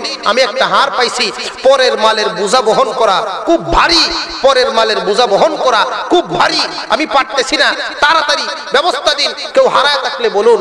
1 দিন চলে গেল, 2 দিন চলে গেল, ছেলে পেরেশান। পরের মালের বোঝা বড় কঠিন, ভারী হয়। মুসলমান ইমানদার ভাইয়েরা আমার, 3 দিনের মাথায় মুরব্বী মানুষের সাথে দেখা হয়ে গেল। মুরব্বী বিবরণ দিলেন, বিবরণ মিলে গেল। স্বর্ণের হারটা 3 দিন পর্যন্ত যুবকের কাছে ছিল। তিনি ফিরায় দিলেন, যুবক ছেলেটার খানা নাই, চেহারাটা মলিন। মুরব্বী মানুষ পকেট থেকে কিছু হাদিয়া বাহির করে যুবককে দিতে চাইলেন, এই হাদিয়াটা তুমি গ্রহণ করে, যেহেতু গরিব মানুষ। যুবক ছেলে ডাক দিয়া কয়, মুরব্বী, আল্লাহ পাক রব্বুল আলামিন কুরআনুল কারীমের মধ্যে বুঝায় দিয়েছেন, কেউ যদি নিজের দিলটাকে সবর করতে পারে, সবর করিয়া যদি অন্যায় পথে টাকা কামানো যায়, সুবিধা আছে, এরপরেও কামায় না, যদি সবর করতে পারে, ইচ্ছা করলে আমি স্বর্ণের হারটা নিজের ইচ্ছা মতো ব্যবহার করতে পারতাম, কিন্তু স্বর্ণের লোভ আমার অন্তরে নেই নাই, এই জন্য আমি আল্লাহর পক্ষ থেকে একটা পুরস্কার পাবো। মাওলাই বলেছেন, ইন্নামা ইউওয়াফাস সাবিরুনা আজরাহুম বিগাইরি হিসাব। যারা সবর করতে পারবে, অন্যায় ভাবে কারোর মাল নিবে না, আমি আল্লাহ এমন বদলা দিয়ে দিব, হিসাব নিকাশ মিলাতে পারবে না, বিনা হিসাব মিলাইয়া দিব, বিনা হিসাব দান করব, যেটা তার কল্পনাও নাই। ও মুরব্বী, আপনার কাছ থেকে এই হাদিয়া গ্রহণ করে আমি সেই দরজা বন্ধ করতে চাই না, আমি সেই দরজার আশায় আসলাম। আমার মাওলায় কি জানি দেন, আমার মাওলায় দিবেন, সুতরাং আপনি নিয়ে নিন। এই মুহূর্তে আমি আপনার হাদিয়া গ্রহণ করলাম না। যুবক আলাদা হয়ে গেল, মুরব্বীও আলাদা হয়ে গেলেন। অনেকদিন পরের কথা, অনেকদিন পরের কথা, যুবক ছেলেটা পানিপথে কোন জায়গায় জানি উনি বেড়াইতে যাইতেছিলেন। কিতাবের মধ্যে এইভাবেই লেখা হয়েছে, বেড়াত পথে নৌকায় চড়ে অনেকগুলো মানুষ একসাথে ছিলেন, তারা ঢেউয়ের কবলে পড়ে, অ্যাক্সিডেন্টের কবলে পড়ে, সব মানুষকে কোন দিকে হারায় গেল কারোর কোনো খবর নাই। একটা তক্তার উপরে ভর করে করে এই যুবক ছেলেটা গিয়ে একটা দ্বীপের মধ্যে লাগা গেল। দ্বীপের মধ্যে লাগার পরে দ্বীপের মানুষগুলো উনাকে এখান থেকে উদ্ধার করে কোন রকম সুস্থ করে চেতন ফিরানোর পরে যুবক ছেলে লক্ষ্য করে দেখলো দ্বীপের মানুষ তারে খুব সেবা যত্ন করেছে, এবং দ্বীপের মধ্যে একটা মসজিদ আছে কিন্তু মুসল্লি নাই। মুসল্লি না থাকলে মসজিদের তো আবাদ থাকে না। যুবক ছেলে নিয়ত করলো, আমি এখানে কয়েকদিন থাকবো, থাইকা কিছু মুসল্লি তৈরি করে যাব, যাতে করে মুসল্লিরা মসজিদটা আবাদ করতে পারে। যে এলাকায় মুসল্লি যত বেশি, এই এলাকার মসজিদ তত সুন্দর বেশি। মুসলমান ইমানদার ভাইয়েরা আমার, আল্লাহ পাক রব্বুল আলামিন যুবকের হিম্মত বাড়ায়া দিলেন। এই যুবক ছেলে 40 দিন এখানে থাকার নিয়ত করলেন।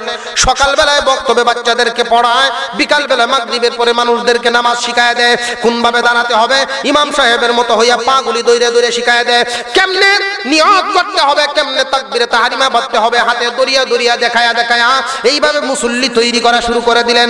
একজন ইমাম সাহেবের যেই দায়িত্ব, প্রয়োজনে পায়ে হাত দিয়ে পাগুলি সোজা করিয়া দেওয়া। কোনো ইমাম যদি একবার, দুইবার, তিনবার একজন মুসল্লিকে বলে, কোনো দিন আর মুসল্লির ভুল হয় না, এভাবে ঠিক হয়ে যাবে। আমাদের দায়িত্ব ঠিক করে দেওয়া। যেইভাবে আমাদের দায়িত্ব পশ্চিম দিকে ফিরা, ইমাম হইয়া সামনের দিকে ফিরা যেইভাবে আমাদের দায়িত্ব, ওইভাবে মাঝে মাঝে পূর্ব দিকে ফিরিয়া মানুষের অবস্থা লক্ষ্য করাও আমাদের দায়িত্ব। মুসলমান ইমানদার, এই যুবক ছেলেটা 40 দিনের নিয়ত করার পরে মাত্র 30 দিন যাওয়ার পরে অবস্থা পরিবর্তন। যেই মাত্র ফজরের আজান হয়, শিশুরা মার কুল ছেড়ে দিয়া, মার কাজ ছেড়ে দিয়া ঘুম থেকে উঠে মসজিদ মুখী হয়ে যায়। সন্ধ্যার পর থেকে বড়রা কুরআন হাদিসের তালিম নেয়। বড় বড় সূরাগুলো, ছোট ছোট সূরাগুলো, দোয়া দুরুসগুলো মুখস্থ যুবক ছেলেটা শিখায় দেয়। নামাজের তালিম দেওয়া শুরু করে দিল। এমত অবস্থা এলাকার মুরব্বীরা একজন আর একজনকে বলা বলি শুরু করে দিল। কয়েকদিন থাকার কারণে যুবক ছেলের আমাদের দ্বীপের চেহারাটাই পাল্টে যাচ্ছে।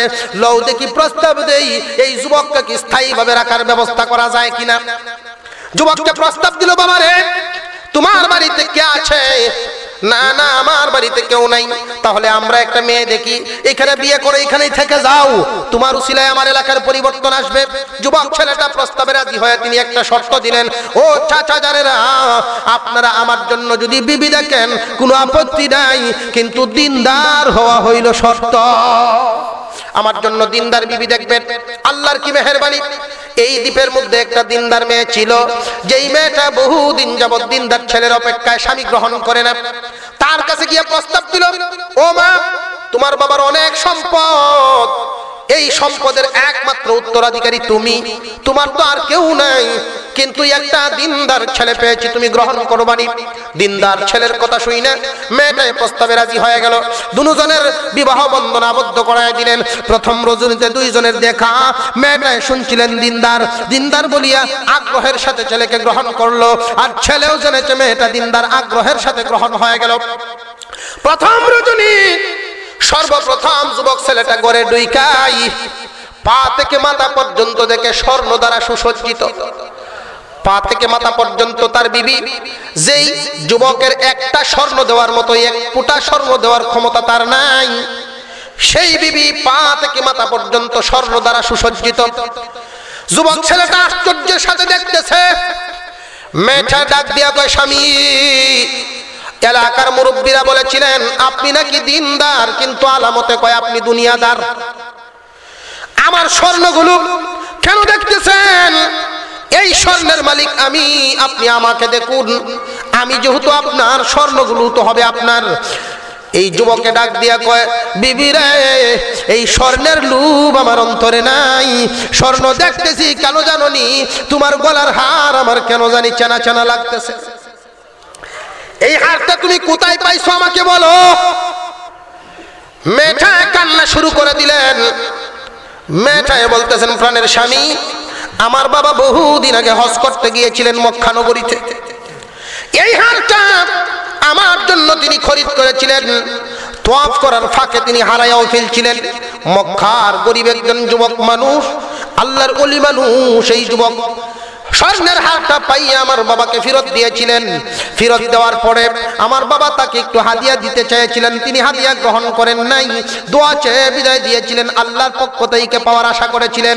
স্বামী, হ্যাঁ, আমার বাবা যদিও দেশে ফিরে এসেছিলেন, কিন্তু মনটা ছিল মক্কা নগরীতে যুবককে তালাশ করার জন্য।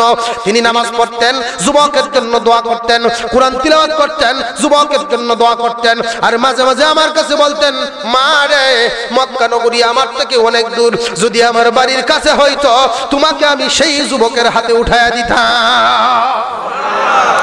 মুসলমান ইমানদার ভাইয়েরা আমার, যুবক ছেলেও কান্না শুরু করে দিয়েছে। বিবি জিজ্ঞাসা করে, আপনি কেন কান্দেন? এই যুবক কুরআনুল কারীমের আয়াত পড়া শুরু করে দিলেন, ইন্নামা ইউওয়াফাস সাবিরুনা আজরাহুম বিগাইরি হিসাব।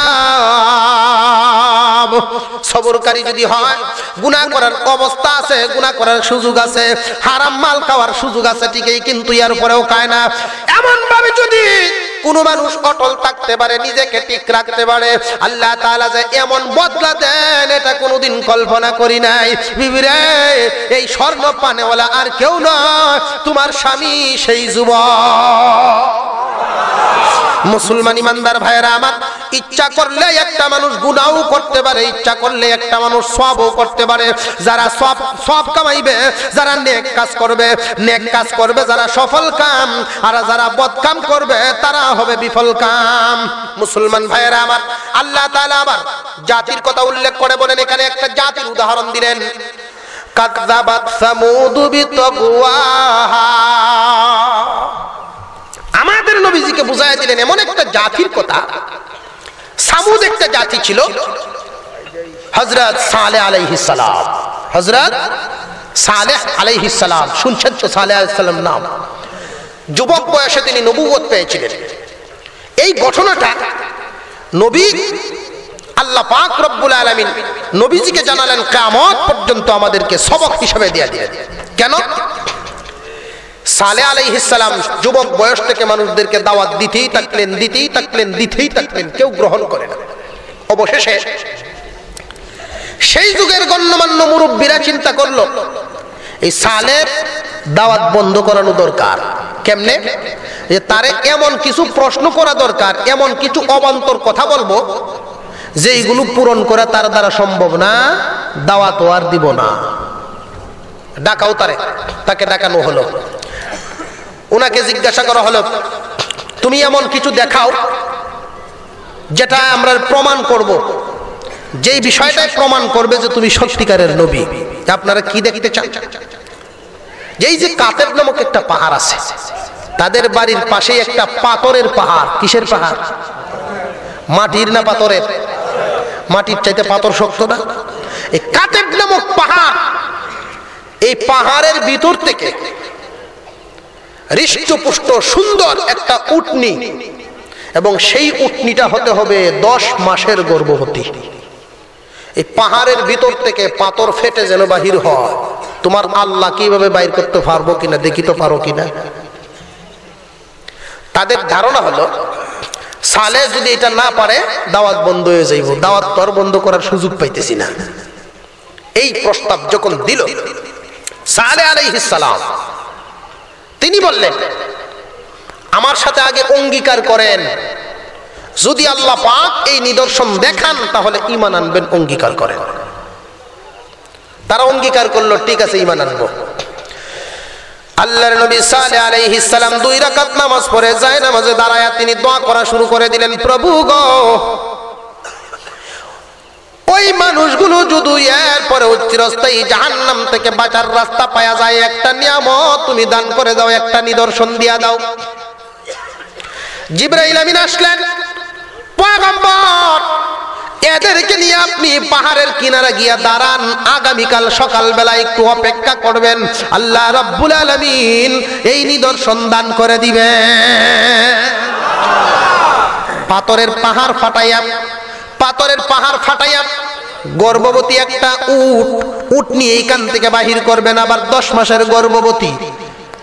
আবার শর্ত হলো উটনিটা যেন হৃষ্টপুষ্ট হয়, তরু তাজা হয়, বড় ধরো হয়।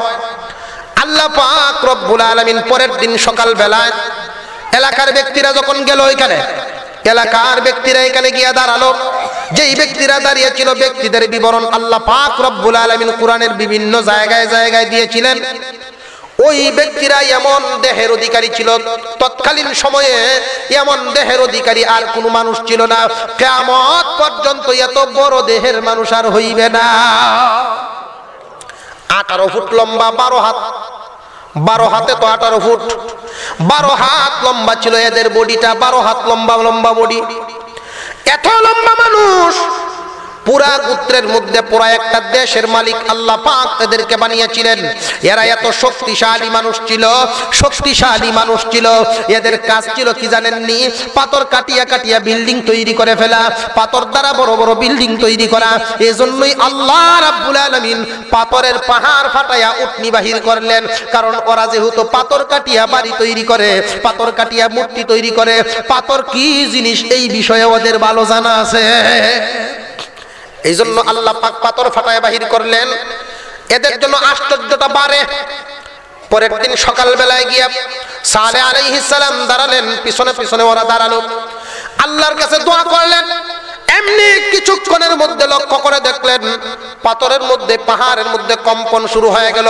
বিশাল একটা আওয়াজ করে একটা ফাটল দড়িয়া, ফাটলের মাঝখান থেকে আল্লাহর কুদরতে গর্ভবতী বিশাল আকারের একটা উটনি বাহির হতে,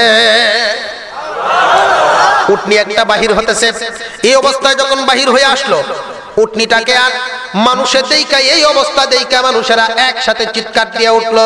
যারা এখানে ছিল সব একসাথে বলে লা ইলাহা ইল্লাল্লাহু, লা ইলাহা ইল্লাল্লাহু ইয়া সালিহ নবিয়ুল্লাহ। আল্লাহ পাক রব্বুল আলামিন, ইয়া সালিহ নবিয়ুল্লাহ, ও সালেহ তুমি আল্লাহর নবী বুঝলাম এবং আল্লাহর উপরে আমরা ঈমান আনলাম, কিন্তু অনেক মানুষ ঈমান আনে নাই, বেশিরভাগ নেতৃস্থানীয়রা ঈমান আনে নাই। এই যে উটনি আসার পরে, উটনির তো এবার খানার দরকার পড়লো, নিবি হইল। তারা তো চাইছেন বড় ধরো, এখন বড় ধরো উটনি আয়া এমন এক পরিবেশ করছে, এ যখন পানি খাইতে থাকে সারা এলাকার সকল পানি একলাই খাইলায়।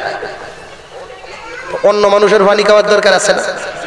আল্লাহ পাক কুরআনুল কারীমে এখানে উল্লেখ করেছেন নাকাতাল্লাহি, আল্লাহর উটনি। এই উটনিটা কার? আর জোরে কর, আল্লাহ পাকের উটনি। এই জমিনটা কার? আল্লাহ পাক সালেহ আলাইহিস সালামকে জানায় দিলেন, ও সালেহ আপনার জাতিকে জানায় দিন, আমার উটনি আমার জায়গায় যেখানে ইচ্ছা সেখানে যাবে, যেখানে ইচ্ছা সেখানে খাবে, আবার উটনিকে যেন কেউ ধরে না। তিনি জানায় দিলেন, সাবধান, আল্লাহর উটনির গায়ে কেউ হাত দিও না। ওয়ালা তামাসসুহা বিসুইন, হাত যদি দেওয়া আদরের সাথে দিবা, ক্ষতির চিন্তায় কেউ হাত দিও না, সাবধান। ফায়াখুযাকুম বিআযাবিন আলীম, তাহলে কঠিন শাস্তি তোমাদের জন্য নেমে আসবে। ওয়াদা দিয়েছিল সবাই ঈমান আনবে, কিন্তু আনছে সবাই? নিদর্শন দেখার পরে সবাই আনে নাই, কিছু মানুষে গরিব গুরাবার আনছে, সবাই আনে নাই। অবশেষে শহরের মধ্যে 9 জন বড় বড় নেতা ছিল। আল্লাহ তাআলা কুরআনুল কারীমের মধ্যে বলেন 9টা গোষ্ঠীর 9 জন বড় নেতা ছিল। ওরা রাত্রি বেলায় বসছে নীরবে, বৈশা বলতেছে যে সিস্টেমে দেশ চলতেছে এই সিস্টেম আর মান্য নেওয়া যায় না। কেন? একদিন খাবে আল্লাহর উটনিটাই পানি, সারা দেশের পানি এক লাগায় এলায়। এরপরের দিন খাবে সকল প্রাণীরা, মানুষে অন্যান্য প্রাণীরা। কিন্তু একটা সুবিধা ছিল মানুষের জন্য, যেই দিন উটনিটায় পানি পান করত, ওই দিন উটনির দুধ দিয়া, শুধু উটনির দুধ দিয়া সারা এলাকার মানুষ পান করিয়া তাদের পিপাসা মেটাতে পারত। তারপর তারা সিদ্ধান্ত গ্রহণ করলো যে আল্লাহর এই উটনিকে মেরে ফেলবে। তারা আল্লাহ পাকের উটনিকে মেরে ফেলবে। সালেহ আলাইহিস সালাম নিষেধ করলেন, সাবধান, আল্লাহর এই উটনিকে মেরে ফেললে তোমাদের অবস্থা ঠিক থাকবে না, আল্লাহর আযাব তোমাদেরকে ধ্বংস করে ফেলবে। নবীগণের কথা যারা মেনেছে, আলেমদের কথা যারা মেনেছে তাদের জন্য সফল, যারা মানে নাই তাদের অবস্থাটা কেমন আল্লাহ পাক কুরআনুল কারীমের বিভিন্ন জায়গায় বলে দিয়েছেন। কাযযাবাত সামুদ বিতাকওয়াহা, সালেহ আলাইহিস সালামকে তারা মিথ্যা সম্পন্ন করতে চাইল নিজের নফসের কারণে। অবাধ্যতার কারণে সালেহ আলাইহিস সালাম, ওই সামুদ জাতি সালেহ আলাইহিস সালাম এবং তার অনুসারীদেরকে মিথ্যা সাব্যস্ত করলো। ইযিম বাআতা আশকাহা, এদের মধ্যে ছিল দুইটা মানুষ খুব গরম, এই দুইটা মানুষ চলিয়া গেল। কেমনে এই উটনিটাকে হত্যা করা যায়? রাতের বেলায় একজনে নিল ছুরি, আর একজনে নিল তীর, আর একজনে নিল ধনুক। এই অবস্থায় দুইজনে মিলিয়া, একজনের হাতে ছিল তরবারি আর একজনের হাতে ছিল তীর। তীর দিয়া দূর থেকে এই উটনিকে দুর্বল করা হবে, এরপরে গিয়া পা গুলো কেটে ফেলা হবে। রাতের বেলায় এই দুইটা মানুষ গিয়া গোপনে গোপনে মারবে। এর আগে কিন্তু এই মানুষগুলো আগে 9টা শহরের 9 জন নেতায় যুক্তি করলো। নেতৃস্থানীয় লোকেরা এই উটনিটাকে মেরে ফেলার জন্য তারা যখন সিদ্ধান্ত গ্রহণ করলো, বিশেষ করে 2 জন উপজিলা হইয়া মারলো, বাকিরা তাকে সমর্থন দিল। 2 জনে মারলো, বাকিরা সমর্থন দিল। এই অবস্থায় আল্লাহ পাক রব্বুল আলামিন তার রাসূল অর্থাৎ সালেহ আলাইহিস সালামকে দিয়া জানায়া দিলেন, ফাকালা লাহুম রাসূলুল্লাহি নাকাতাল্লাহি ওয়া সুকিয়াহা। তিনি জানায়া দিলেন, সাবধান, ওয়ালা তামুসুহা বিসুইন, এই উটনিটাকে কেউ ছুঁইবা না, অন্যায়ভাবে উটনির ক্ষতির জন্য কেউ স্পর্শ করবে না, অবস্থা কিন্তু ভালো হবে না, আযাব তোমাদের উপরে নেমে আসবে। কিন্তু সালেহ আলাইহিস সালামের কথাটা কেউ শুনে নাই। ফাকাযাবুহু ফাআকারুহা, 4টা পা কেটে ফেলে দিল। উটনিটা 4টা পা কেটে দিয়ে দিল, উটনিকে হত্যা করে ফেললো। হত্যা করে ফেলার পরে সালেহ আলাইহিস সালাম কান্নাকাটি করা শুরু করে দিলেন, এবং উনি উনার যে সমস্ত অনুসারীরা ছিলেন তাদেরকে নিয়ে এই জাতিকে জানায় দিলেন, জাতিরা, আমি তোমাদেরকে ভুল পথ থেকে শুদ্ধ পথ দেখাইয়াছিলাম, সঠিক পথ দেখেছিলাম, কিন্তু তোমরা মানো নাই। আল্লাহর উটনি মেরে ফেলার কারণে আল্লাহর পক্ষ থেকে তোমাদের জন্য আযাব আসবে। আমি দেখতেছি তোমাদেরকে নিদর্শন দিয়া যাচ্ছি, আমি চলে গেলাম গো, 3 দিনের ভিতরে তোমাদের উপরে আযাব চলে আসবে। এই মানুষগুলো সালেহ আলাইহিস সালামকে নিয়ে আরো হটকারিতা শুরু করে দিল। কেমনে আসবে তোমার আল্লাহর আযাব? তোমার মাওলা যেই উটনি দিয়েছিল সেই উটনি পর্যন্ত জবাই করে দিলাম, কোথায় তোমার আল্লাহ? তুমি যদি সত্যি নবী হয়ে থাকো, আনো আমাদের জন্য আযাব। আল্লাহ পাক সীমা লঙ্ঘনকারীকে পছন্দ করেন না, সীমা লঙ্ঘনকারীকে পছন্দ করেন না, মাওলা আযাব নাজিল করে দিবেন। সালেহ আলাইহিস সালাম বললেন, আমি আমার অনুসারীদেরকে নিয়ে শহর ছেড়ে চলে গেলাম, অচিরেই তোমাদের উপরে আযাব আসবে।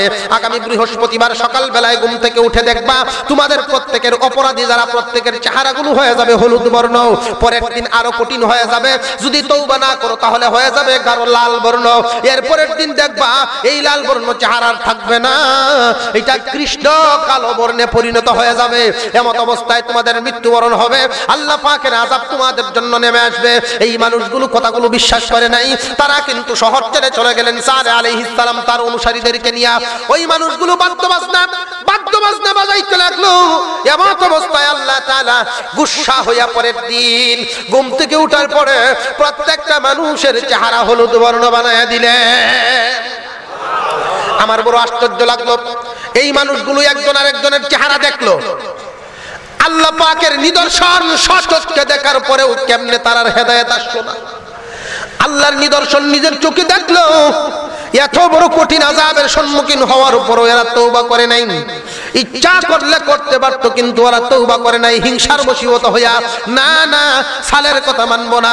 আল্লাহ রাব্বুল আলামিন পরের দিন এদের চেহারাগুলো লাল বর্ণ বানায় দিল, এরপরে ওরা তওবা করে নাই, এরপরের দিন কালো বর্ণ হয়ে গেল, তারপরেও তওবা করে নাই, মরার জন্য প্রস্তুত হয়ে গেছে, মরবে ওরা প্রস্তুত হয়ে গেল। আল্লাহ পাক রব্বুল আলামিন জিবরাইল আমিনকে জানায় দিলেন যে, জিবরাইল, এদের সবকে তুমি একাকার করিয়া দাও। জিবরাইল উপর থেকে একটা চিৎকার দিয়েছিলেন, একটা চিৎকার দেওয়ার কারণে জমিনের তৎকালীন শহরের যত মানুষ ছিল একটা মানুষও জিন্দা নাই, সব মানুষ কলিজা ফাটিয়া মারা গেল। কলিজা ফাটিয়া মারা গিয়েছিল, মাওলা পাকের গজব নেমে আসলো। আল্লাহ তাআলা লাস্টের আয়াতে তিনি বলিয়া দিলেন, ওয়ালা ইয়াখাফু উকবাহা। ও দুনিয়াবাসী, দুনিয়ার যত বড় শক্তিশালী বাদশা হোক না কেন, কারো উপরে যদি অত্যাচার বা কারো উপরে যদি শাসন চালায়, অত্যাচার চালায়, সে মনে মনে কিন্তু ভাবে এর কোনো প্রতিক্রিয়া আছে কিনা। আমি যদি কাউকে শাসন করি, সে যদি কোনো সময় আমার মোকাবেলা করে, এরকম একটা ভয় কিন্তু তাকে। একদল যদি আর একদলের উপরে আক্রমণ করে, ভয় ভীতি তার ভিতরে থাকে, যদি আমারও ফিরা উল্টা আক্রমণ করে। আল্লাহ পাক রব্বুল আলামিন কুরআনুল কারীমের মধ্যে বলে দিলেন, ও তামাম দুনিয়াবাসী জেনে রাখো, আল্লাহ পাক রব্বুল আলামিন এমন ক্ষমতার অধিকারী, তিনি যদি কাউকে আযাব দেন এই শঙ্কিত হন না, দিলের ভিতরে এমন কোন চিন্তা ভাবনা থাকার কথা নয়। আল্লাহ ভয় পান না, কেউ কি তার বদলা দিবে কিনা এই ভয় পাওয়ার ব্যাপার নয়। আল্লাহ তাআলা যাকে ইচ্ছা যেভাবে ইচ্ছা আযাবে বুগাইতে পারেন। এই জন্য মানুষেরা সময় থাকতে শিক্ষা গ্রহণ করো, তওবা করো। যদি আজরাইল তোমার সামনে দাঁড়ায়া যায় তখন কিন্তু আর তুমি তওবার সময় পাইবা না। একমাত্র পথ দুইটা আমাদের ভিতরে। আল্লাহ তাআলা আজকের সূরার মধ্যে মূল কথাটা যেটা বলেছেন, প্রায় 12টা জায়গায় কসম খাইলেন, 12টা জিনিসের কসম খেয়েছেন। প্রথমে কসম খেয়ে যেই কথাটা বলেছেন, মানুষ তোমাদেরকে আমি তৈরি করতে গিয়া ভালোও দিলাম খারাপও দিলাম, যে কোনোটাই করতে পারবা, ভালো করার যোগ্যতাও দিলাম, নফস দান করলাম, নফস দিলাম, খারাপ করার যোগ্যতা দিলাম। ফাআলহামাহা ফুজুরাহা ওয়া তাকওয়াহা, তুমি গুনাহও করতে পারবা, নেক কাজও করতে পারবা। একটা হইলো গুনাহ করার শক্তি, আর একটা হইলো নেক করার শক্তি। এই দুইটা শক্তি আমাদের। যার ভিতরে গুনাহ করার শক্তিটা প্রবল হয়ে যায় সেই মানুষটা বেশি বেশি গুনাহ করতে থাকে। যার ভিতরে নেক করার শক্তি প্রবল হয়ে যায় এই মানুষটা নেক কাজ বেশি করতে পারে, গুনাহ করার সাথে যুদ্ধ করতে পারে। এখন কেমনে কোনটা হবে এই সংক্ষিপ্ত আকারে কথাটা আপনাদেরকে আজকের সবকটা বুঝাই দিয়ে দিই। এটা সবক নিয়ে যেতে হবে। আমাদের যে আত্মা আর একটা হইলো দেহ, দুইটাই মিলিয়ে হইলো মানুষ। দুইটাই মিলিয়া আল্লাহ যে বললেন ওয়া নাফসি ওয়া মা সাওয়াহা, নফস তৈরি করেছেন এবং একাকার করে দিয়েছেন, একটার সাথে আরেকটা মিশায়া দিয়েছেন। একটা অংশ বডি আর একটা হইল আত্মা। বডি যদি আত্মা থেকে আলাদা হইয়া যায় তাহলে আত্মা কিন্তু প্রকাশ পাইতে পারে না, আর আত্মা যদি আলাদা হইয়া যায় বডিও আর চলতে পারে না। যেমন খাতা এক জায়গায়, কালি আর এক জায়গায়, কাগজ এক জায়গায়, কালি যদি আর এক জায়গায়, তাহলে একটার নাম কালি আর একটার নাম কাগজ।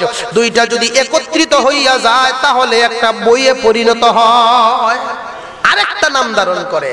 মানুষের নাম ধারণ করেছে আত্মা এবং বডি, রূহ এবং বডি একত্রিত হয়েছে, মানুষের রূপ ধারণ করেছে।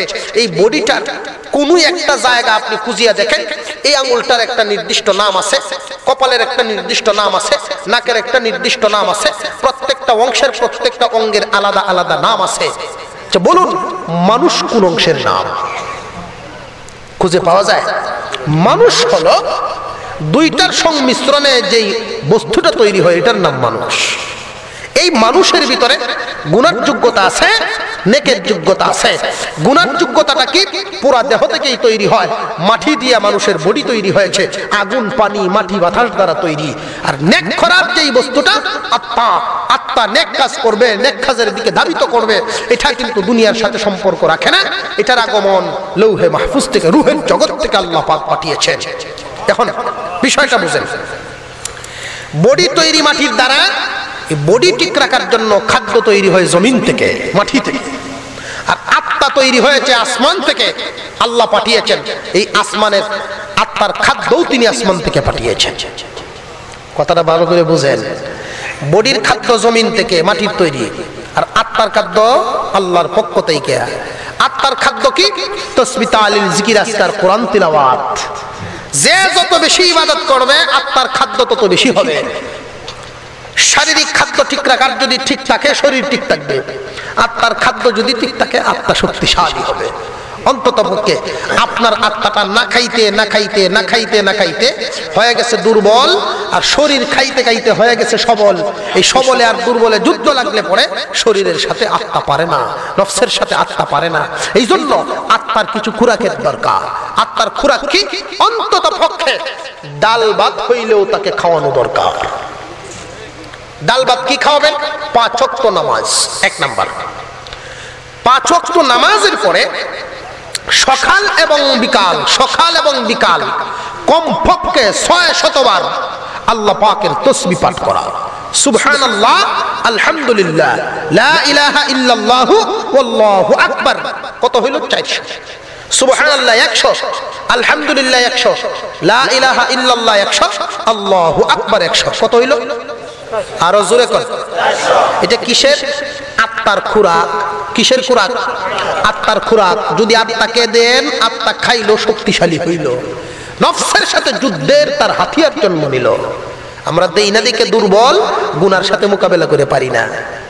বুঝাইছে বিষয়টা? 400 হইল, আরো হইল 200। আস্তাগফিরুল্লাহ 100, দুরূদ শরীফ 100। আস্তাগফিরুল্লাহ 100 বার, দুরূদ শরীফ 100 বার, আর তাসবিহ সুবহানাল্লাহ, আলহামদুলিল্লাহ, লা ইলাহা ইল্লাল্লাহ, আল্লাহু আকবার, এই 400 বার। মোট হইল কত?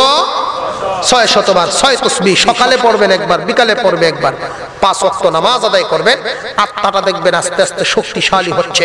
যারা কোরআন তেলাওয়াত করতে জানেন, অন্তত পক্ষে নিয়ত করবেন 2 মাসে 1 খতম, কম করে হলেও 2 মাসে 1 খতম, মাসে 1 খতম হইলে আত্মার খোরাক আরো বাড়বে। আপনি যত বেশি আত্মাকে খোরাক দিতে পারবেন, নফসের সাথে তত যুদ্ধে জয়ী হতে পারবেন। আর যদি শরীরকে শুধু দিলেন, নফসকে আপনি দুর্বল বানায় রাখলেন, তখন একদিন নফস না খাইতে না খাইতে এতটাই দুর্বল হবে, ছোটখাটো সগীরা গুনাহগুলো থেকে আপনি বাঁচতে পারবেন না। কবিরা গুনার মোকাবেলা করবেন তো দূরের কথা, সগীরা গুনার মোকাবেলাও করতে পারবেন না। আল্লাহ পাক আমাদেরকে অন্ততপক্ষে আজকের এই আলোচনা থেকে সবক গ্রহণ করার তৌফিক দান করুন, বলুন আমিন। আরেকটা কথা বলে যাই, আত্মাটাকে খোরাক দেওয়ার জন্য কোনো না কোনো একজনের সহবতে যাওয়া। আল্লাহ ওয়ালা যারা, হক্কানি পীর যারা, হক্কানি পীর, ফিরের তো আবার জগৎ বেরিয়ে গেছে, এখন আবার কি করতাম। বাংলাদেশটা আমরা এক মুরব্বী মানুষে কইছি, 2টা জিনিস, কলা গাছ নষ্ট করছে জিরে, আর দেশ নষ্ট করছে বন্ড ভিড়ে। আপনারা কি কোন আল্লাহ জানে। এই জন্য অনেক বন্ড ভিড়ের মাঝে মাঝে আমার সিডি দেখে, হুজুর আপনি একটু কড়া কইলেন, কড়া কইলেই ফিরের জন্য হক্কানি ফিরের আলামত জানার দরকার আছে না? মাথার জট, হিন্দুনো সালার শট, গাঞ্জার ভট, এটা আছে না? দেখবেন একজন ফির যদি বাসে নতুন নতুন মাজার উদ্বোধন করার লাগিন করে কি, মাজারও উরস, উরসের নামে শিল্পী আনিয়া জমায়, উরসের নামে শিল্পী আনে। কিন্তু আসমানের ডাক না, ডরাই না যে আপনারা যে হুজুর বিজ্ঞানী যেমন লাগে, হয়তো কেউ যাইতেছে এই দেশ থেকে এই দেশও যাইতেছে। প্রিয় উপস্থিতি, হক্কানি পীর কমপক্ষে 3টা আলামত দেখবেন, শর্টকাটে বলে দিতেছি। হক্কানি পীর চিনার জন্য আলামত কয়টা? 3টা। 1 নাম্বার, কোরআন হাদিসের বুঝ যার আছে, কোরআন হাদিসের জ্ঞান যার আছে। ফেডো ফাললেও তো কুল হুয়াল্লাহ বাইরে না মুখ দেয়া, এটা ফির হইব? নিজেই ওযু জানে না, নিজেই গোসল জানে না, ফির হইতো কেমনে? এই জন্য হক্কানি পীর হওয়ার জন্য প্রথম শর্ত হইল কোরআন হাদিসের জ্ঞান আছে যা। 2 নাম্বার শর্ত হইল জ্ঞান অনুযায়ী আমল আছে যা। তার উঠা বসা, চলাফেরা, খাওয়া দাওয়া সব নবীজির সুন্নত মোতাবেক হচ্ছে। 3 নাম্বার, আর একজন হক্কানি পীরের এজাজত পাইছে। এই 3টা আলামত দেখলে আপনি তার সাথে সহবতে যান, তার সাথে সময় দেন, আত্মার কিছু খোরাক হবে, আত্মা শক্তিশালী হবে, নফসের সাথে যুদ্ধ করিয়া গুনাহ থেকে বাঁচতে পারবেন। আল্লাহ পাক আমাদেরকে আমলের তৌফিক দান করুক, বলুন আমিন। আমরা আস্তাগফিরুল্লাহ দুরূদ শরীফ পড়ি, আস্তাগফিরুল্লাহ দুরূদ শরীফ পড়ি, আত্তাহিয়াতুর সূরাতে বসি। আস্তাগফিরুল্লাহ রাব্বি মিন কুল্লি যামবিন ওয়া আতুবু ইলাইহি লা হাওলা ওয়া লা কুওয়াতা ইল্লা বিল্লাহিল আলিয়্যিল আযীম।